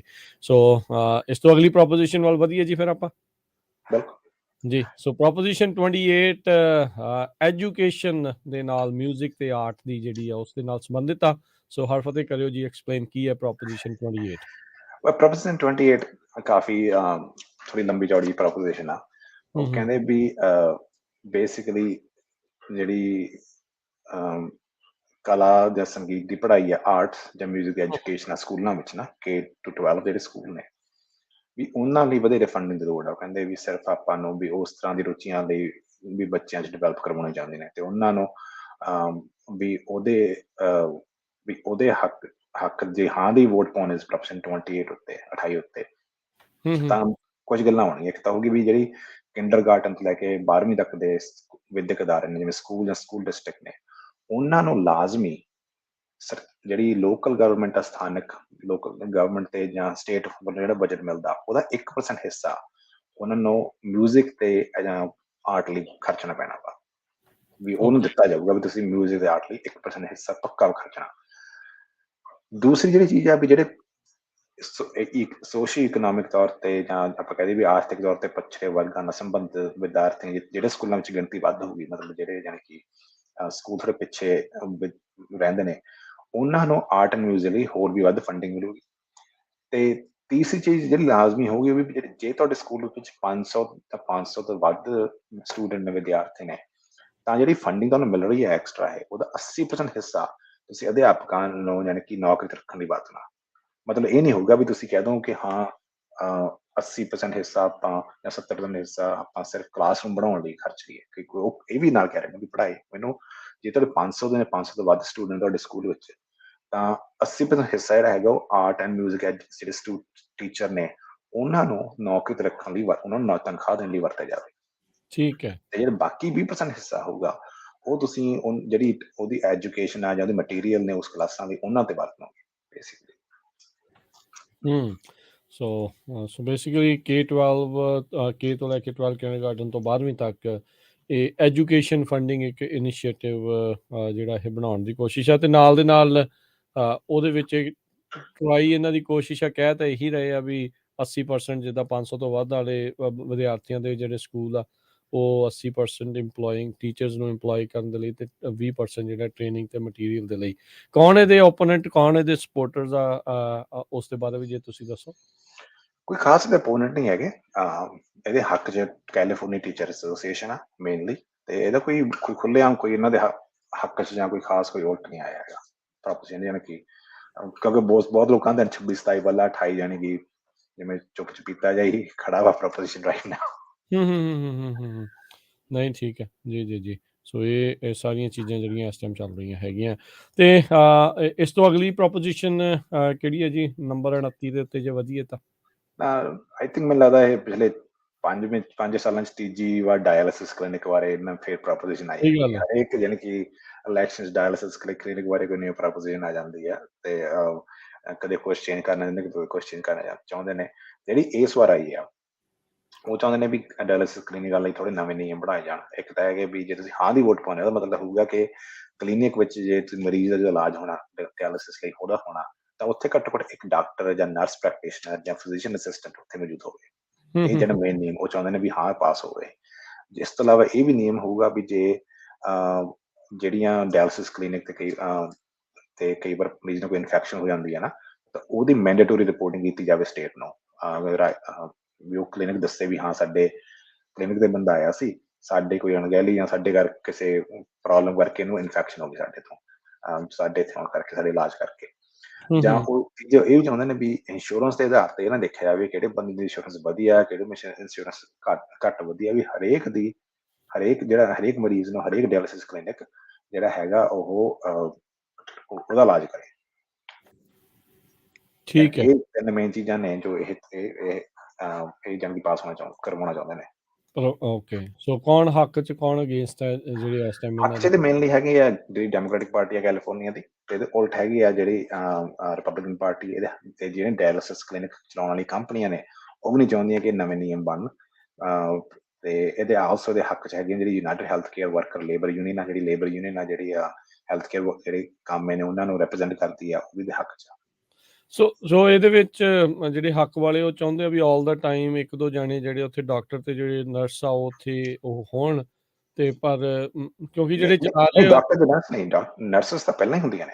ਉਹ ਕਹਿੰਦਾ ਵੀ ਜਿਹਦੇ ਕੋਲ ਉਹ ਲਾਇਸੈਂਸ ਆ, ਮਤਲਬ ਡਾਕਟਰ ਦਾ ਲਾਇਸੈਂਸ ਆ ਕਿਸੇ ਕੋਲ, ਜਾਂ ਨਰਸ ਪ੍ਰੈਕਟੀਸ਼ਨਰ ਉਹ ਵੀ ਦਵਾਈ ਦੇ ਸਕਦੇ ਹੁੰਦੇ ਨੇ, ਮਤਲਬ ਦੇਖਿਓ ਲਾਇਸੈਂਸ, ਫਿਜ਼ੀਸ਼ੀਅਨ ਅਸਿਸਟੈਂਟ ਉਹ ਵੀ ਦਵਾਈ ਦੇ ਸਕਦੇ ਵੀ ਉਹ ਲਾਇਸੈਂਸਡ ਪੱਧਰ ਤੇ ਉਹ ਜਿਹੜੇ ਥੋੜੇ ਉੱਤੇ ਹੁੰਦੇ ਨੇ ਨਾ ਹੈਲਥ ਕੇਅਰ ਵਰਕਰ, ਉਹ ਜ਼ਰੂਰ ਉੱਥੇ ਮੌਜੂਦ ਹੋਣ। ਇਹ ਨਹੀਂ ਹੋਊਗਾ ਵੀ ਸਿਰਫ ਉੱਥੇ ਲੋਕ ਕੰਮ ਕਰਦੇ ਆ, ਉੱਥੇ ਜਿਹੜੀ ਨਰਸਿਸ ਨੇ ਸਿਰਫ ਉਹ ਉੱਥੇ ਮੌਜੂਦ ਹੋਣ ਵਾਲੇ, ਜਿੱਦਾਂ ਉਹ ਐਟਲੀਸਟ ਇੱਕ ਜਾਣਾ ਜਿਹੜਾ ਉੱਥੇ ਮੌਜੂਦ ਹੋਣਾ ਚਾਹੀਦਾ ਹੈ। ਹਾਂਜੀ।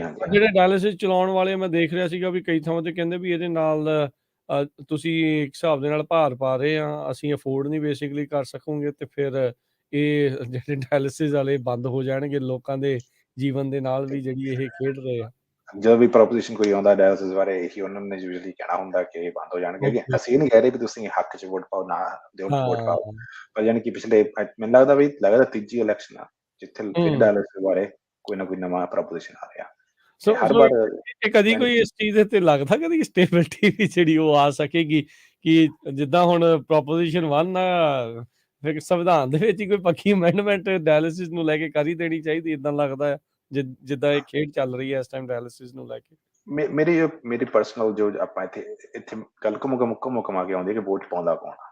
ਹੂੰ ਜੇ ਹੂੰ ਮੈਂ ਹੁਣ ਜਿਵੇਂ ਤੁਹਾਨੂੰ ਦੱਸ ਰਿਹਾ ਸੀ, ਕਰੀਬ 1.8 ਮਿਲੀਅਨ ਲੋਕ ਹੁਣ ਤੱਕ ਵੋਟ ਪਾ ਚੁੱਕੇ ਨੇ। ਹੂੰ ਹੂੰ ਉਹਨਾਂ ਵਿੱਚੋਂ ਅੱਧੀ ਵੋਟ 65 ਸਾਲ ਤੋਂ ਉੱਪਰ ਲੋਕਾਂ ਨੇ ਵੋਟ ਪਾਈ ਹੈ, ਭਾਵ ਸੀਨੀਅਰਸ ਨੇ। ਕਿਉਂਕਿ ਸਭ ਤੋਂ ਵੱਧ ਵੋਟ ਆਮ ਤੌਰ ਤੇ ਸੀਨੀਅਰ ਪਾਉਂਦੇ ਨੇ, ਜਾਂ 65 ਸਾਲ ਤੋਂ ਉੱਪਰ ਲੋਕ ਨੇ ਪਰਸੈਂਟੇਜ ਵਜੋਂ। ਹੂੰ ਹੂੰ ਹੂੰ ਤੇ ਜਿਹੜੇ ਜੇ ਕੈਲੀਫੋਰਨੀਆ ਦੇਖਿਆ ਜਾਵੇ ਵੀ 65 ਤੋਂ ਉੱਪਰ ਆਉਣ ਦੀ ਪਾਪੂਲੇਸ਼ਨ, 50 ਤੋਂ 64 ਆਉਣ ਦੀ ਪਾਪੂਲੇਸ਼ਨ, 34 ਤੋਂ 50 ਆਉਣ ਦੀ ਪਾਪੂਲੇਸ਼ਨ, ਤੇ 18 ਤੋਂ 34 ਆਉਣ ਦੀ ਪਾਪੂਲੇਸ਼ਨ, ਸਾਰੇ ਬਰਾਬਰ ਹੀ ਹਨ। ਪਰ ਜਿਹੜੇ 18 ਤੋਂ 34 ਵਾਲੇ ਨੇ, ਜਿਹੜੀ ਯੰਗ ਬ੍ਰਿਗੇਡ ਕਹਿੰਦੇ ਨੇ ਆਪਾਂ, ਯੂਥ, ਉਹ ਸਭ ਤੋਂ ਵੋਟ ਪਾਉਂਦੇ, ਸਭ ਤੋਂ ਘੱਟ ਅਨਰਿਲਾਇਬਲ ਜਿਹੜੀ ਵੋਟਿੰਗ ਕੰਸਟੀਟਿਊਸ਼ਨ ਮੰਨੀ ਜਾਂਦੀ ਹੈ। ਸੋ ਕੋਸ਼ਿਸ਼ ਕਰੋ ਕਿ ਉਹ ਵੋਟ ਸਾਰੇ ਵੋਟ ਪਾਉਣ, ਹਰੇਕ ਮੁੱਦੇ ਤੇ ਵੋਟ ਪਾਓ। ਪਰ ਜਿਹੜੇ ਸੀਨੀਅਰ ਨੇ, ਕਿਉਂਕਿ ਉਹਨਾਂ ਨੂੰ ਹੁੰਦਾ ਕਿ ਡਾਇਲਿਸਿਸ ਕਲੀਨਿਕ ਬੰਦ ਹੋ ਗਿਆ, ਮੈਨੂੰ ਕੱਲ੍ਹ ਨੂੰ ਲੋੜ ਪੈ ਸਕਦੀ ਹੈ, ਫਿਰ ਮੇਰਾ ਕੀ ਬਣੂਗਾ। ਸੋ ਇਹ ਮੇਨ ਕਾਰਨ ਹੈ ਵੀ ਇਹ ਜਿਹੜੇ ਡਾਇਲਿਸਿਸ ਦੇ ਜਿਹੜੇ ਪ੍ਰੋਪੋਜੀਸ਼ਨ ਅਕਸਰ ਪਾਸ ਨਹੀਂ ਹੁੰਦੇ, ਕਿਉਂਕਿ ਜਿਹੜੇ 65 ਸਾਲ ਜਾਂ 50 ਤੋਂ ਉੱਪਰ ਵਾਲੇ ਲੋਕ ਨੇ, ਉਹਨਾਂ ਨੂੰ ਫਿਕਰ ਪੈ ਜਾਂਦਾ ਮੈਨੂੰ ਲੋੜ ਪੈ ਸਕਦੀ ਸੀ, ਜੇ ਬੰਦ ਹੋ ਗਿਆ ਮੈਂ ਕੀ ਕਰੂੰਗਾ, ਤੇ ਮੈਂ ਹੀ ਕਰੂੰਗੀ। ਸੋ ਇਹਦੇ ਬਾਰੇ ਕਦੇ ਕੋਈ ਪਾਸ ਹੋ ਨਹੀਂ ਹੋ, ਕਿਸੇ ਨੇ ਕਿਸ ਪਾਸੇ ਵੋਟ ਪਾਉਣੀ, ਤੁਸੀਂ ਆਪ ਫੈਸਲਾ ਕਰੋ। ਅਸੀਂ ਆਪਦੇ ਵੱਲੋਂ ਤੁਹਾਨੂੰ ਦੱਸਿਆ ਵੀ ਇਹਦੇ ਮੇਨ ਆਹ ਗੱਲਾਂ ਨੇ ਜਿਹੜੀਆਂ ਇਹ ਚਾਹੁੰਦੀਆਂ ਨੇ। ਠੀਕ ਹੈ। ਸੋ ਅਗਲੀ ਪ੍ਰੋਪੋਜੀਸ਼ਨ ਦੇ ਵੱਲ ਜਿਹੜਾ ਵੱਧ ਜਾਈਏ, ਪ੍ਰੋਪੋਜੀਸ਼ਨ 30 ਜਿਹੜੀ ਹੈਗੀ ਆ, ਟੈਕਸ ਦਾ ਰਿਚ ਕਰਕੇ ਜਿਹੜੀ ਮੂਵਮੈਂਟ ਆ, ਬੜੇ ਚਿਰ ਦੀ ਜਿਹੜੀ ਉਹ ਚੱਲ ਰਹੀ ਆ, ਬੜਾ ਕੁਛ ਜਿਹੜਾ ਉਹ ਹੋ ਰਿਹਾ ਆ। ਤੇ ਇਹਦੇ ਵਿੱਚ ਆਈ ਥਿੰਕ ਇਹ ਇੱਕ ਮੱਦ ਰੱਖੀ ਗਈ ਆ ਵੀ 2 ਮਿਲੀਅਨ ਤੋਂ ਵੱਧ ਦੀ ਇਨਕਮ ਵਾਲਿਆਂ ਦੇ ਉੱਤੇ ਜਿਹੜਾ ਉਹ ਟੈਕਸ ਜਿਹੜਾ ਉਹ ਲਾਇਆ ਜਾਵੇ, ਵਾਧੂ ਟੈਕਸ ਜਿਹੜਾ ਉਹ ਹੋਵੇ, ਤੇ ਤਾਂ ਜੋ ਜਿਹੜੇ ਜ਼ੀਰੋ ਇਮਿਸ਼ਨ ਵਹੀਕਲਸ ਆ ਉਹਨਾਂ ਦੇ ਲਈ ਆ। ਸੋ ਇਹ ਕੀ ਹੈਗਾ ਜੀ ਓਵਰਆਲ ਇਸ ਪੂਰੀ ਪ੍ਰੋਪੋਜੀਸ਼ਨ ਦੇ ਵਿੱਚ, ਜੇ ਥੋੜਾ ਹੋਰ ਇਸ ਦਾ ਐਨਾਲਿਸਿਸ ਕਰੀਏ ਤਾਂ? ਜੇ ਆਪਾਂ ਥੋੜਾ ਦੇਖੀਏ ਵੀ ਕੈਲੀਫੋਰਨੀਆ ਵਿੱਚ ਪਿਛਲੇ ਕੁਝ ਸਾਲਾਂ ਤੋਂ ਵਾਈਲਡ ਫਾਇਰ ਦੀ ਪ੍ਰੋਬਲਮ ਬਹੁਤ ਆ ਰਹੀ ਆ, ਡਰਾਊਟ ਕਰਕੇ। ਆਪਾਂ ਪਹਿਲਾਂ ਵੀ ਗੱਲ ਕਰ ਰਹੇ ਸੀ, ਪ੍ਰੋਗਰਾਮ ਸ਼ੁਰੂ ਹੋਣ ਤੋਂ ਪਹਿਲਾਂ ਵੀ, ਪਾਣੀ ਦੀ ਕਿੱਲਤ ਆ ਰਹੀ ਆ, ਕਲਾਈਮੇਟ ਚੇਂਜ ਕਰਕੇ ਡਰਾਊਟ ਦੀ ਪ੍ਰੋਬਲਮ ਆ ਰਹੀ ਆ। ਤੇ ਉਸ ਸਾਰੀ ਚੀਜ਼ ਨੂੰ ਟੈਕਲ ਕਰਨ ਲਈ ਬੇਸ ਕੈਲੀਫੋਰਨੀਆ 'ਚ ਨਵੇਂ ਨਿਯਮ ਆ ਰਹੇ ਨੇ। ਤੇ ਪ੍ਰੋਪੋਜੀਸ਼ਨ 30 ਜਿਹੜੀ ਮੇਨ ਹੈਗੀ, ਉਹਦੇ ਵਿੱਚ 2-3 ਗੱਲਾਂ ਨੇ। ਇੱਕ ਤਾਂ ਹੈ ਵੀ ਜਿਹੜੀ $2 ਮਿਲੀਅਨ ਤੋਂ ਜੇ ਅਸੀਂ ਵੱਧ ਕਮਾਉਂਦੇ ਹੋ, ਮਤਲਬ ਤੁਹਾਡੀ ਜਿਹੜੀ ਪਰਸਨਲ ਇਨਕਮ $2 ਮਿਲੀਅਨ ਤੋਂ ਵੱਧ ਆ, ਤਾਂ ਤੁਹਾਡੇ ਟੈਕਸ ਵਿੱਚ 1.75% ਦਾ ਵਾਧਾ ਹੋਊਗਾ। ਤੇ ਇਹ ਜਿਹੜਾ ਵਾਧੇ ਤੋਂ ਜਿਹੜਾ ਟੈਕਸ ਇਕੱਠਾ ਹੋਊਗਾ, ਉਹ ਵਰਤਿਆ ਜਾਊਗਾ ਜੰਗਲੀ ਅੱਗਾਂ ਦੀ ਰੋਕਥਾਮ ਲਈ। ਮਤਲਬ ਉਹ ਪ੍ਰੋਗਰਾਮ ਲਈ, ਜਾਂ ਉਹ ਫਾਇਰ ਫਾਈਟਰ ਨੂੰ ਪੈਸਾ ਦਿੱਤਾ ਜਾਊਗਾ ਵੀ ਜਿਹੜੇ ਪਹਿਲਾਂ ਹੀ ਦਰਖਤ ਕੱਟ ਦਿੰਦੇ ਨੇ। ਦਰਖਤ ਨੂੰ ਯਾਨੀ ਕਿ ਮਤਲਬ ਝਾੜੀ ਆ ਜਿਹਨੂੰ ਅੱਗ ਲੱਗਦੀ ਹੈ, ਮੋਸਟਲੀ ਝਾੜੀ ਨੂੰ ਅੱਗ ਲੱਗਦੀ ਹੈ, ਦਰਖਤਾਂ ਨੂੰ ਘੱਟ ਲੱਗਦੀ ਹੈ, ਵੀ ਉਹਨਾਂ ਨੂੰ ਪਹਿਲਾਂ ਹੀ ਕੱਟਣ, ਉਹਨਾਂ ਨੂੰ ਸੰਭਾਲਣ ਦਾ ਪ੍ਰੋਗਰਾਮ ਆ। ਤੇ ਉਹਦੇ ਲਈ ਫੰਡ ਖਰਚਿਆ ਜਾਊਗਾ। ਜਿਹੜੇ ਜ਼ੀਰੋ ਮਿਸ਼ਨ ਵਾਹੀਕਲ ਨੇ, ਉਹਨਾਂ ਨੂੰ ਯਾਨੀ ਕਿ ਵਧਾਉਣ ਲਈ, ਯਾਨੀ ਕਿ ਇਲੈਕਟ੍ਰਿਕ ਵਹੀਕਲ ਹੋਏ ਜਾਂ ਹੋਰ ਤਰ੍ਹਾਂ ਦੇ ਵਾਹੀਕਲ ਹੁਣ ਆਉਣਗੇ, ਉਹਨਾਂ ਲਈ ਫੰਡ ਖਰਚਿਆ ਜਾਊਗਾ। ਤੇ ਤੀਜੀ ਮੇਨ ਚੀਜ਼ ਆ, ਜਿਵੇਂ ਆਪਾਂ ਹੁਣ ਦੇਖੀਏ ਗੈਸ ਸਟੇਸ਼ਨ ਹਰ ਜਗ੍ਹਾ ਬਣੇ ਹੋਏ ਨੇ, ਪਰ ਚਾਰਜਰ ਸਟੇਸ਼ਨ, ਇਲੈਕਟ੍ਰਿਕ ਗੱਡੀਆਂ ਵੱਧਦੀਆਂ ਜਾ ਰਹੀਆਂ ਨੇ, ਪਰ ਚਾਰਜਰ ਸਟੇਸ਼ਨ ਹਰ ਜਗ੍ਹਾ ਨਹੀਂ ਵਧੇ ਹੈਗੇ। ਹੁਣ ਫੈਡਰਲ ਗਵਰਨਮੈਂਟ ਨੇ ਵੈਸੇ ਜਿਹੜਾ ਪਿੱਛੇ ਲਾਅ ਪਾਸ ਕੀਤਾ, ਇਨਫਲੇਸ਼ਨ ਰਿਡਕਸ਼ਨ ਐਕਟ, ਉਹਦੇ ਅਧੀਨ ਯਾਨੀ ਕਿ ਨਵੀਂ ਪੈਸਾ ਬਹੁਤ ਆ ਰਿਹਾ। ਕੈਲੀਫੋਰਨੀਆ ਕਾਫੀ ਪੈਸਾ ਲਾ ਰਿਹਾ ਵੈਸੇ ਵੀ, ਚਾਰਜਰ ਸਟੇਸ਼ਨ ਵੀ ਹਾਈਵੇਆਂ ਤੇ ਬਣਾ ਦਿੱਤੇ ਜਾਣ, ਐਗਜ਼ਿਟਾਂ ਦੇ ਉੱਤੇ ਲਾ ਦਿੱਤੇ ਜਾਣ ਬਣਾ ਕੇ। ਪਰ ਇਹ ਜਿਹੜਾ ਪ੍ਰੋਪੋਜੀਸ਼ਨ ਚਾਹੁੰਦਾ ਵੀ ਉਹ ਜਿਹੜਾ ਨੈਟਵਰਕ ਬਣਾਉਣ ਲਈ ਚਾਰਜਰ ਸਟੇਸ਼ਨ ਨੂੰ ਹੋਰ ਪੈਸਾ ਦਿੱਤਾ ਜਾਵੇ, ਤਾਂ ਕਿ ਜਿਹੜਾ 2035 ਤੱਕ ਕੈਲੀਫੋਰਨੀਆ ਦੀ ਜਿਹੜਾ ਟੀਚਾ ਕਿ ਅਸੀਂ ਇੱਥੇ ਕੋਈ ਨਵਾਂ ਵਹੀਕਲ ਜਿਹੜਾ ਗੈਸ ਤੇ ਸਿਰਫ ਗੈਸ ਤੇ ਚੱਲਦਾ ਉਹ ਵਿਕਣ ਦੇਣਾ, ਉਸਨੂੰ ਯਾਨੀ ਕਿ ਉਸ ਟੀਚੇ ਨੂੰ ਪ੍ਰਾਪਤ ਕਰਨ ਲਈ ਸਾਨੂੰ ਜਿਹੜਾ ਇਨਫਰਾਸਟ੍ਰਕਚਰ ਉਹ ਤਿਆਰ ਹੋ ਜਾਵੇ। ਤੇ ਯਾਨੀ ਕਿ ਉਸ ਚੀਜ਼ ਲਈ ਵੀ ਫੰਡਿੰਗ ਦਿੱਤੀ ਜਾਊਗੀ। ਇਹ ਜਿਹੜਾ ਟੈਕਸ ਵਧਣ ਕਰਕੇ ਇਸ ਪ੍ਰੋਪੋਜੀਸ਼ਨ ਦੇ ਪਾਸ ਹੋਣ ਨਾਲ, ਇਹਦੇ ਹੱਕ 'ਚ ਡੈਮੋਕ੍ਰੈਟਿਕ ਪਾਰਟੀ ਹੈਗੀ ਆ, ਲੈਫਟ ਇਹਦੇ ਹੱਕ 'ਚ ਹੈਗੀ। ਲੈਫਟ ਤੇ ਰੈਪਰੈਜ਼ੈਂਟੇਟਿਵ ਜਿਹੜੇ ਲੋਕ ਖੰਨਾ ਨੇ ਇੱਥੋਂ ਸੈਂਟਰਲ ਕਾਊਂਟੀ ਤੋਂ, ਉਹ ਵੀ ਇਹਦੇ ਹੱਕ 'ਚ ਨੇ। ਪਰ ਇੰਟਰਸਟਿੰਗ ਇਹ ਆ, ਇਹਦੇ ਉਲਟ ਰਿਪਬਲਿਕਨ ਪਾਰਟੀ ਵੀ ਹੈਗੀ ਆ, ਪਰ ਗੈਵਿਨ ਨਿਊਸਮ ਖੁਦ ਇਹਦੇ ਉਲਟ ਨੇ। ਹਾਲਾਂਕਿ ਡੈਮੋਕ੍ਰੈਟਿਕ ਪਾਰਟੀ ਇਸ ਪ੍ਰੋਪੋਜੀਸ਼ਨ ਦੇ ਹੱਕ 'ਚ ਆ, ਪਰ ਗੈਵਿਨ ਨਿਊਸਮ ਇਹਦੇ ਉਲਟ ਉਹਨਾਂ ਦਾ ਕਹਿਣ ਦਾ ਕਾਰਨ ਇਹ ਆ ਵੀ ਜਿਹੜੇ ਇਹਦੇ ਵਿੱਚ ਲੈਫਟ ਜਿਹੜੀ ਕੰਪਨੀ ਆ, ਉਹ ਕਾਫੀ ਪੈਸਾ ਲਾ ਰਹੀ ਆ, ਕਿਉਂਕਿ ਇਵੈਂਚੁਅਲੀ ਰੂਲ ਇਹ ਵੀ ਕਹਿ ਰਹੇ ਨੇ ਨਾ ਵੀ ਤੁਸੀਂ ਲੈਫਟ ਨੂੰ ਉਭਰ ਨੂੰ ਆਪ ਜਿਹੜੀਆਂ ਟੈਕਸੀਆਂ ਨੇ, ਉਹਨਾਂ ਜਿਹੜੀ ਗੱਡੀਆਂ ਨੇ, ਉਹ ਵੀ ਇਲੈਕਟ੍ਰਿਕ ਬਣਾਉਣੀਆਂ ਬਣੀ ਨੂੰ ਵੱਧ ਤੋਂ ਵੱਧ, ਵੀ ਉਹਨਾਂ ਨੂੰ ਉਸ ਚੀਜ਼ ਦਾ ਇੰਡਾਇਰੈਕਟ ਫਾਇਦਾ ਹੋਣਾ ਵਾ। ਉਹ ਚਾਹੁੰਦੇ ਨੇ ਵੀ ਇਹ ਫਾਇਦਾ ਟੈਕਸ ਪੇਅਰ ਦੇ ਸਿਰ ਪਾ ਦਿੱਤਾ ਜਾਵੇ, ਜਿਹੜਾ ਉਹਦਾ ਖਰਚ ਹੋਣਾ ਵਾ। ਅਗੇਨ ਇਹ ਉਹਨਾਂ ਦਾ ਸੋਚਣਾ ਵਾ। ਇਹ ਉਹ ਕਹਿ ਰਹੇ ਨੇ ਵੀ ਇੱਕ ਤਰੀਕੇ ਨਾਲ ਲੈਫਟ ਕਹਿ ਰਹੀ ਆ ਵੀ ਜਿਹੜੀ ਜ਼ਿੰਮੇਵਾਰੀ ਆ ਟੈਕਸ ਪੇਅਰ ਦੇ ਸਿਰ ਤੇ ਸਿੱਟ ਰਹੀ ਆ। ਆਪਦੀ ਸਰਕਾਰ ਦੀ। ਠੀਕ ਹੈ ਸੋ ਇੰਟਰਸਟਿੰਗ ਥਿੰਗ ਆ ਵੀ ਜਿਹੜੇ ਪਾਰਟੀ ਦਾ ਗਵਰਨਰ ਆ ਉਹ ਦੋਨੋਂ ਹੀ ਆਪਸ ਦੇ ਵਿੱਚ ਪਾਰਟੀ ਤੇ ਜਿਹੜਾ ਗਵਰਨਰ ਆ ਵਿਰੋਧਾਭਾਸ ਦੇ ਵਿੱਚ ਇਸ ਪ੍ਰੋਪੋਜੀਸ਼ਨ ਦੇ ਉੱਤੇ ਜਿਹੜੇ ਉਹ ਦੇਖ ਰਹੇ ਹੈਗੇ ਆ।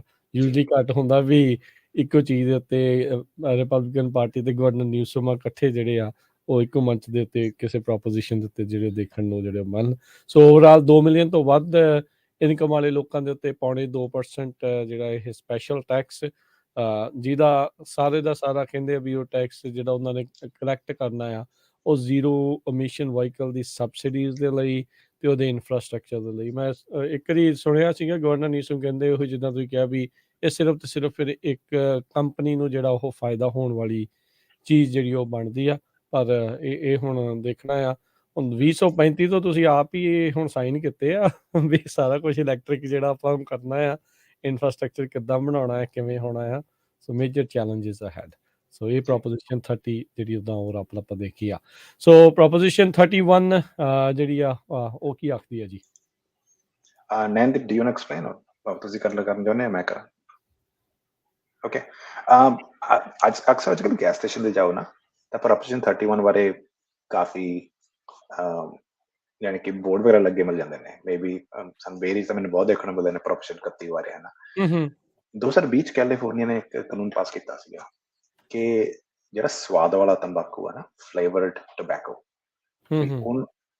ਉਹਦੇ ਉੱਤੇ ਰੋਕ ਲਾ ਦਿੱਤੀ ਗਈ ਸੀ। ਹੁਣ ਉਹਨੂੰ ਸੰਵਿਧਾਨ ਵਿੱਚ ਉਹ ਲਾਗੂ ਕਰਨ ਲਈ ਜਾਂ ਉਹਨੂੰ ਕਾਨੂੰਨ ਪੱਕਾ ਕਾਨੂੰਨ ਬਣਾਉਣ ਲਈ ਇਹ ਪ੍ਰੋਪੋਜੀਸ਼ਨ ਪਾਸ ਕਰਵਾਉਣਾ ਪੈਣਾ। ਤੇ ਇਹਦੇ ਵੀ ਜੇ ਤੁਸੀਂ ਹਾਂ ਦੀ ਵੋਟ ਪਾਉਂਦੇ ਤੁਸੀਂ ਚਾਹੁੰਦੇ ਵੀ ਜਿਹੜਾ ਫਲੇਵਰਡ ਟੋਬੈਕੋ ਆ ਵੀ ਉਹ ਬੈਨ ਰਹੇ। ਜੇ ਤੁਸੀਂ ਨਹੀਂ ਦੀ ਵੋਟ ਪਾਉਣੀ ਹੋ ਤਾਂ ਕਹਿੰਦੇ ਵੀ ਤੁਸੀਂ ਜਿਹੜੀ ਉਹ ਫਲੇਵਰਡ ਟੋਬੈਕੋ ਉੱਤੇ ਜਿਹੜੀ ਬੈਨ ਲੱਗਿਆ, ਪਾਬੰਦੀ ਲੱਗੀ ਆ, ਉਹ ਹਟ ਜਾਵੇ। ਤੇ ਇਹਦੇ ਹੱਕ 'ਚ ਗੈਵਿਨ ਨਿਊਸਮ ਖੁਦ ਆਪ ਨੇ ਕੈਲੀਫੋਰਨੀਆ ਟੀਚਰ ਐਸੋਸੀਏਸ਼ਨ ਉਹ ਕਾਫੀ ਇਹਦੇ ਹੱਕ 'ਚ ਆ ਕੇ ਕਹਿੰਦੇ ਨੇ ਬੱਚਿਆਂ ਨੂੰ ਟੀਨਸ 'ਚ ਯਾਨੀ ਕਿ ਜੇ ਤੁਸੀਂ ਆਪਾਂ ਸਿਗਰਟ ਨੋਸ਼ੀ ਦੀ ਜਿਹੜੀ ਆਦਤ ਘਟਾਉਣੀ ਆ ਤਾਂ ਸਾਨੂੰ ਯਾਨੀ ਕਿ ਇਸ ਬੈਨ ਨੂੰ ਕਾਇਮ ਰੱਖਣਾ ਪੈਣਾ। ਇਸ ਲਈ ਸਾਨੂੰ ਹਾਂ ਦੀ ਵੋਟ ਪਾਉਣੀ ਚਾਹੀਦੀ ਹੈ।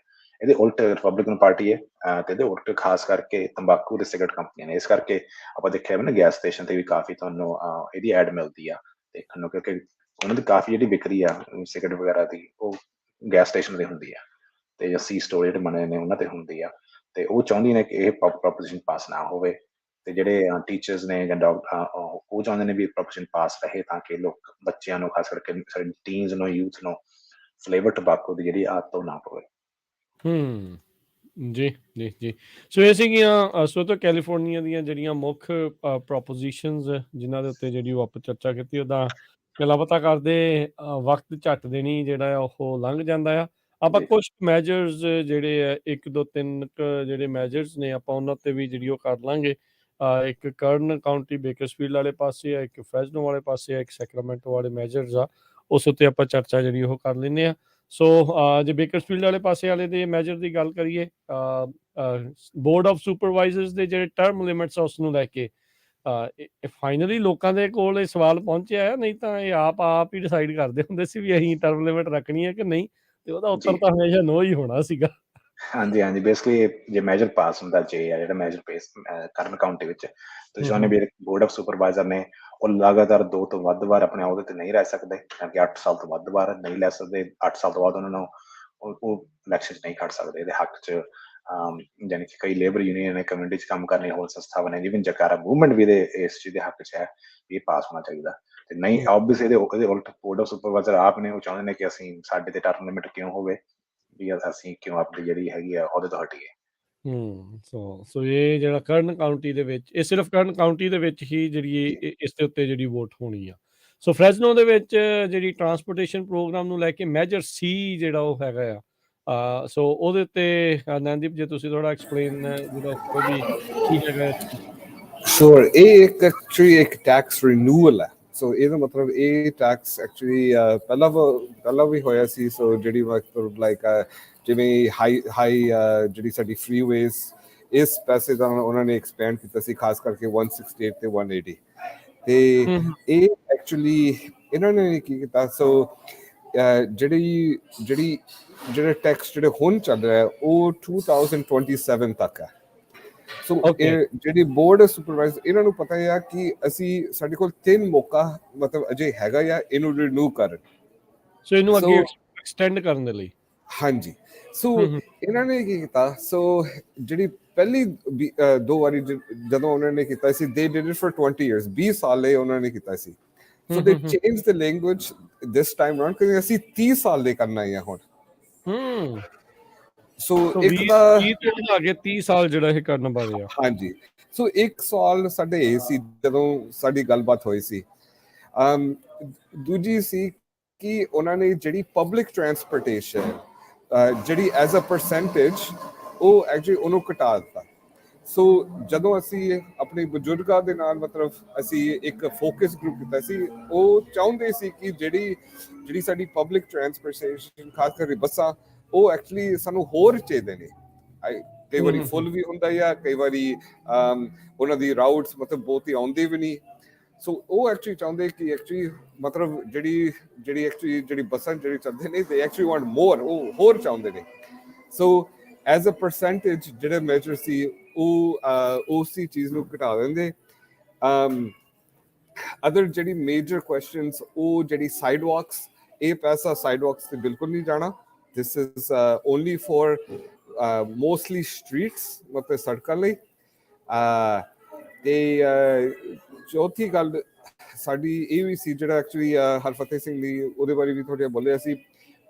ਅਸੀਂ ਉਹਨਾਂ ਨੂੰ ਕਿਹਾ ਸੀ ਕਿ we want to see certain charging stations and start the conversation ਕਿ ਟਰੱਕਾਂ ਦੇ ਲਈ ਮਤਲਬ ਜਿਹੜੀ ਸਾਨੂੰ ਪਤਾ ਹੈ that there's a mandate coming you know in terms of for trucks।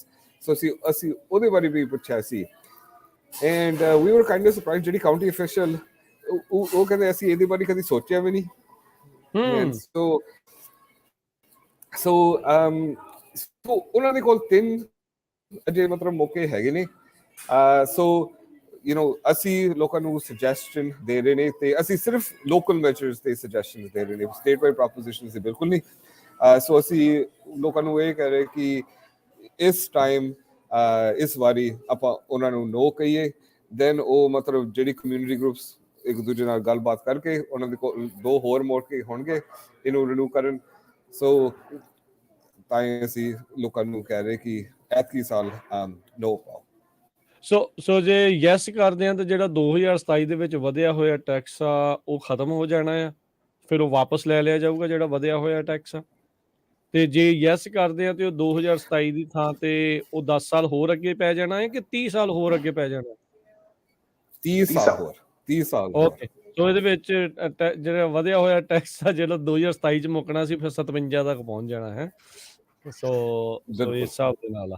ਸੋ ਹੁਣ ਦੇਖ ਲਓ ਮਰਜ਼ੀ ਆ ਜੀ ਹੁਣ ਕਿੱਦਾਂ ਟੈਕਸ ਵਧਾਈ ਰੱਖਣਾ 30 ਸਾਲ 35 ਸਾਲ ਹੋ ਰਹੀਆਂ ਜਿਹੜਾ ਉਹ ਕਿੱਦਾਂ ਆ। ਤੇ ਪਰ ਇਵੈਂਚੁਅਲੀ ਇਹਦੇ ਵਿੱਚ ਇਹ ਨਾ ਵੀ ਜਿਹੜੇ ਟੈਕਸ ਤੁਸੀਂ ਵਧਾ ਕੇ ਯੂਜ਼ ਕਿੱਦਾਂ ਕਰ ਰਹੇ ਆ ਲੋਕ। ਮੇਨ ਕੁਐਸਚਨ ਉਹੀ ਆ। ਅਸੀਂ ਨਹੀਂ ਕਹਿੰਦੇ ਕਿ ਟੈਕਸਸ ਨਹੀਂ ਹੋਣਾ ਹੀ ਚਾਹੀਦਾ, ਸਾਡੀ ਐਕਚੁਅਲੀ ਇਹ ਹੈ ਕਿ ਉਹ ਕਿੱਥੇ ਕਿੱਥੇ ਵਰਤੀ ਜਾ ਰਹੇ, ਕਿਹਨੂੰ ਫਾਇਦਾ ਕਿਹਨੂੰ ਨਹੀਂ ਫਾਇਦਾ, ਕਿਹਨੂੰ ਨੁਕਸਾਨ। ਵਿੱਚ ਪੈਸੇ ਇਕੱਠੇ ਕਰਕੇ ਤੁਸੀਂ ਡਾਲਰ ਇਕੱਠੇ ਕਰਕੇ ਵੇਸਟ ਕਰਨੇ ਆ, ਕਦੇ ਲਾਉਣੇ ਨਹੀਂ ਉਸ ਪਾਸੇ ਵੱਲ ਨੂੰ, ਦੈਨ ਵਾਟਸ ਦ ਪੁਆਇੰਟ ਫਿਰ ਉਸ ਦੀ ਵੇ। ਉਹ ਯੂਜੂਅਲੀ ਉਹ ਵੀ ਕੀ ਕਰਦੇ ਨੇ, ਉਹ ਆਪਣੀ ਦੋਸਤਾਂ ਲਈ ਮਤਲਬ ਕੰਟਰੈਕਟਸ ਵੀ ਦਿੰਦੇ ਨੇ ਏਦਾਂ। ਸੋ ਯੂ ਨੋ ਇਹ ਵੀ ਬਹੁਤ ਚੱਲਦਾ ਹੀ ਆ। ਐਕਚੁਅਲੀ ਜਿਹੜਾ ਅੱਜ ਦੀ ਖਬਰ ਆਇਆ ਕਿ ਸਿਟੀ ਆਫ ਫ੍ਰੈਜ਼ਨੋ ਨੇ $6 ਲੱਖ ਦੀ ਕੰਟਰੈਕਟ 2-3 ਕੰਪਨੀਆਂ ਨੂੰ ਦਿੱਤਾ ਸੀ ਟੂ ਗੈਟ ਲਾਈਕ ਜਿਹੜੇ ਮੀਡੀਆ ਕੰਪਨੀਜ਼। ਪਰ ਮੈਨੂੰ ਲੱਗਦਾ ਕਿ ਇਹ ਪਾਸ ਨਹੀਂ ਹੋਣਾ ਕਿਉਂਕਿ ਦਿਸ ਵਨ ਨੀਡਸ ਅ 2/3। ਸੋ ਉਹਨਾਂ ਨੇ ਅੱਜ ਜਿਹੜੇ ਉਹ ਕੰਟਰੈਕਟਸ ਕੈਂਸਲ ਕੀਤਾ ਸੀ। ਵੀ ਇਸ ਨੂੰ ਪ੍ਰਮੋਟ ਕਰਨ ਦੇ ਲਈ ਹੈ ਵੀ ਕਿੱਦਾਂ ਦੇਖੋ ਲੱਖਾਂ ਡਾਲਰ ਜਿਹੜੇ ਉਹ ਸਪੈਂਡ ਕਰਨ ਵਾਲੇ ਉਹ ਜਿਹੜੇ ਸੋਚ ਰਹੇ ਸੀਗੇ, ਪਰ ਇਵੈਂਚੁਅਲੀ ਉਹਨਾਂ ਨੂੰ ਫਿਰ ਝੁਕਣਾ ਪਿਆ। ਸੋ ਇਹ ਮੈਜਰ ਸੀ ਆ, ਇਹ ਫ੍ਰੈਜ਼ਨੋ ਸਿਟੀ ਦੀ ਆ ਕਿ ਕਾਊਂਟੀ ਦਾ ਆ? ਕਾਊਂਟੀ ਦੀ ਆ। ਓਕੇ, ਇਹ ਕਾਊਂਟੀ ਤੁਹਾਡੀ ਕਲੋਵਿਸ ਦੇ ਵਿੱਚ ਵੀ ਆ। ਬਿਲਕੁਲ। ਸੋ ਅਗਲਾ ਜੇ ਸੈਕਰਾਮੈਂਟੋ ਕੈਪੀਟਲ ਰੀਜਨ ਦੀ ਗੱਲ ਕਰੀਏ, ਉੱਥੇ ਦਾ ਮੈਜਰ ਐਲ ਆ, ਉਹਦੇ ਬਾਰੇ ਕੀ ਇਨਫੋਰਮੇਸ਼ਨ ਆ ਜੀ? ਕੀ ਕਹਿੰਦਾ ਹੈ ਮੈਜਰ ਐਲ ਸੈਕਰਾਮੈਂਟੋ ਦਾ? ਸੋ ਮੈਜਰ ਐਲ ਜੇ ਆਪਾਂ ਦੇਖਿਆ ਜਾਵੇ ਕਿ ਮੋਸਟਲੀ ਬਰੀਫਲੀ ਜਿਵੇਂ ਕਹਾਂ ਸੰਖੇਪ ਵਿੱਚ ਕਹਾਂ ਤਾਂ ਉਹਦੇ ਹਾਂ ਦੀ ਵੋਟ ਦਾ ਮਤਲਬ ਹੈ ਕਿ ਇੱਕ ਸੈਕਰਮੈਂਟੋ ਚਿਲਡਰਨ ਫੰਡ ਦੀ ਸਥਾਪਨਾ ਨੂੰ ਤੁਸੀਂ ਮਨਜ਼ੂਰੀ ਦੇਵੋਗੇ। ਬੇਸਿਕਲੀ ਇਹ ਜਿਹੜਾ ਫੰਡ ਹੈ 25 ਸਾਲ ਤੋਂ ਛੋਟੀ ਉਮਰ ਦੇ ਜਿਹੜੇ ਨੌਜਵਾਨ ਜਾਂ ਬੱਚਿਆਂ ਨੇ ਉਹਨਾਂ ਨੂੰ ਗਲਤ ਆਦਤਾਂ ਤੋਂ ਉਹਨਾਂ ਨੂੰ ਦੂਰ ਰੱਖਣ ਲਈ ਨਾ ਫੰਡ ਤਿਆਰ ਕੀਤਾ ਜਾਊਗਾ। ਮਤਲਬ ਉਹਨਾਂ ਨੂੰ ਜਿਹੜੀਆਂ ਸੈਲਫ ਸਰਵਿਸ ਨੇ, ਯੂਥ ਸਰਵਿਸ ਲਈ ਵਰਤਿਆ ਜਾਊਗਾ ਜਿਹੜਾ ਫੰਡ ਹੈ। ਤੇ ਇਹ ਜਾਣੀ ਕਿ ਪਹਿਲਾਂ ਹੀ ਜਿਹੜੇ ਜਾਣੀ ਸੈਕਰਮੈਂਟੋ ਕਾਊਂਟੀ ਥਰੂ ਆਊਟ ਸਾਰੀ ਜਿਹੜੀ ਕਾਊਂਟੀ ਚ ਇੱਥੇ ਹੈਗਾ ਇਫ ਆਮ ਕਰੈਕਟ। ਠੀਕ ਹੈ। ਤੇ ਜਕਾਰਾ ਮੂਵਮੈਂਟ ਇਸੇ ਦੇ ਹੱਕ ਚ ਹੈ। ਤੇ ਨਹੀਂ, ਇਹ ਸਿਰਫ ਸੈਕਰਾਮੈਂਟੋ ਸਿਟੀ ਸੌਰੀ, ਇਹ ਸਿਰਫ ਸੈਕਰਾਮੈਂਟੋ ਉਹਦਾ ਜਿਹੜੀ ਸੈਕਰਮੈਂਟੋ ਚਿਲਡਰਨਸ ਸੋ ਇਹਦੀ ਫੰਡਿੰਗ ਨੈਨਦੀਪ ਹਰਫਤ, ਇਹਦੀ ਫੰਡਿੰਗ ਕਿੱਥੋਂ ਇਹਨਾਂ ਨੇ ਕਰਨੀ ਆ? ਸੋ ਆਰ ਦੇ ਇੰਟਰੋਡਿਊਸਿੰਗ ਟੈਕਸ ਜਾਂ ਬੌਂਡ ਆ, ਕੀ ਹੈ ਕਿੱਦਾਂ ਇਹਦੇ ਲਈ ਜਿਹੜੇ ਫੰਡ ਕਹਿੰਦੇ ਆ ਵੀ ਕਿੱਦਾਂ ਹੈ ਉਹ ਕਿੱਥੋਂ ਲੈ ਕੇ ਆਉਣੇ ਕਹਿੰਦੇ? ਇਹ ਹੈਗਾ ਜੀ ਜਿਹੜੀ ਆਲਰੇਡੀ ਜਿਹੜੀ ਮੈਰੀਜੁਆਨਾ ਟੈਕਸਸ, ਜਿਹੜੀ ਲੀਗਲ ਮੈਰੀਜੁਆਨਾ ਜਿਹੜੀ ਆਲਰੇਡੀ ਆਉਂਦੇ ਨੇ। So they are going to create a special fund ਉਸ ਪੈਸੇ ਨਾਲ ਫॉर ਦਿਸ ਯੂਥ ਬੱਚਿਆਂ ਦੇ ਲਈ, ਜਿਹੜਾ 25 ਸਾਲ ਤੋਂ ਉਸ ਤੋਂ ਘੱਟ ਦੇ ਬੱਚਿਆਂ ਦੇ ਲਈ ਜਿਹੜੇ ਵਿਸ਼ੇਸ਼ ਪ੍ਰੋਗਰਾਮ ਆ, ਯੂਥ ਵਾਇਲੈਂਸ ਪ੍ਰੀਵੈਂਸ਼ਨ ਤੇ ਯੂਥ ਡਿਵੈਲਪਮੈਂਟ, ਉਹਦੇ ਲਈ। ਬਿਲਕੁਲ ਠੀਕ ਹੈ। ਤੋ ਇਹ ਮੈਜਰ ਐਲ ਹੈ ਜੀ ਸੈਕਰਾਮੈਂਟੋ ਸਿਟੀ ਦੇ ਲਈ, ਇਹ ਜਿਹੜਾ ਮੈਜਰ ਹੈਗਾ ਆ। ਤੇ ਸਮਾਂ ਵੀ ਆਪਣਾ ਹੁਣ ਸਮਾਪਤ ਜਿਹੜਾ ਉਹ ਹੋ ਗਿਆ। ਗੱਲਾਂ ਬਾਤਾਂ ਕਰਦੇ ਹਾਂ ਪ੍ਰੋਪੋਜੀਸ਼ਨਸ ਦੇ ਬਾਰੇ, ਉਹ ਸਾਰੇ ਕਰਦੇ ਹਾਂ। ਝੱਟ ਦੇ ਨਹੀਂ ਸਮਾਂ ਲੱਗ ਜਾਂਦਾ। ਹੋਪਫੁਲੀ ਲੋਕਾਂ ਨੂੰ ਇਸ ਦੇ ਨਾਲ ਥੋੜ੍ਹੀ ਆਪਣੀ ਰਾਏ ਬਣਾਉਣ ਦੇ ਵਿੱਚ ਫਾਇਦਾ ਹੋਵੇ ਵੀ ਕਿਹੜੀਆਂ ਪ੍ਰੋਪੋਜੀਸ਼ਨਸ ਕੀ ਆਖਦੀਆਂ ਆ, ਕੌਣ ਕਿਹਦੇ ਹੱਕ ਦੇ ਵਿੱਚ ਆ, ਕੌਣ ਕਿਹਦੇ ਅਗੇਂਸਟ ਆ। ਤੇ ਅਖੀਰ ਬਸ ਇਹੀ ਕਹਿਣਾ ਵੀ 8 ਨਵੰਬਰ ਤੱਕ ਦਾ ਟਾਈਮ ਹੈ ਤੁਹਾਡੇ ਕੋਲ ਵੋਟ ਪਾਉਣ ਦਾ। ਅਜੇ ਵੀ ਬਹੁਤ 11-12 ਦਿਨ ਪਏ ਨੇ। ਤੁਸੀਂ ਪਲੀਜ਼ ਵੋਟ ਪਾਓ। ਤੁਹਾਨੂੰ ਕੋਈ ਦੀ ਜਾਣਕਾਰੀ ਚਾਹੀਦੀ ਹੈ, ਤੁਸੀਂ ਕਾਊਂਟੀ ਦਫ਼ਤਰ ਰਾਹੀਂ ਜਾਂ ਜਕਾਰਾ ਨਾਲ ਕੰਟੈਕਟ ਕਰ ਸਕਦੇ ਹੋ। ਆਈ ਥਿੰਕ ਜਕਾਰਾ ਹੋ ਸਕਦਾ ਇਸ ਸੰਡੇ ਵੀ ਗੁਰਦੁਆਰਾ ਸਾਹਿਬ ਜਾ ਕੇ, ਪਿਛਲੇ ਸੰਡੇ ਵਿੱਚ ਜਕਾਰਾ ਮੂਵਮੈਂਟ ਨੇ ਅਲੱਗ-ਅਲੱਗ ਗੁਰਦੁਆਰਿਆਂ 'ਚ ਟੇਬਲਿੰਗ ਕੀਤੀ ਸੀ, ਉਹਨਾਂ ਨਾਲ ਤੁਸੀਂ ਉੱਥੇ ਜਾ ਕੇ ਗੱਲ ਕਰ ਸਕਦੇ ਹੋ ਵੀ ਹਾਂ ਬਸ ਕਿਸ ਚੀਜ਼ ਤੇ, ਜਾਣੀ ਕਿ ਮੈਂ ਵੋਟ ਕਿਵੇਂ ਪਾਉਣੀ ਆ ਜਾਂ ਮੇਰੀ ਵੋਟ ਬਣੀ ਹੈ ਜਾਂ ਨਹੀਂ। ਇਸ ਤਰੀਕੇ ਨਾਲ ਗੱਲ ਕਰ ਸਕਦੇ ਹੋ।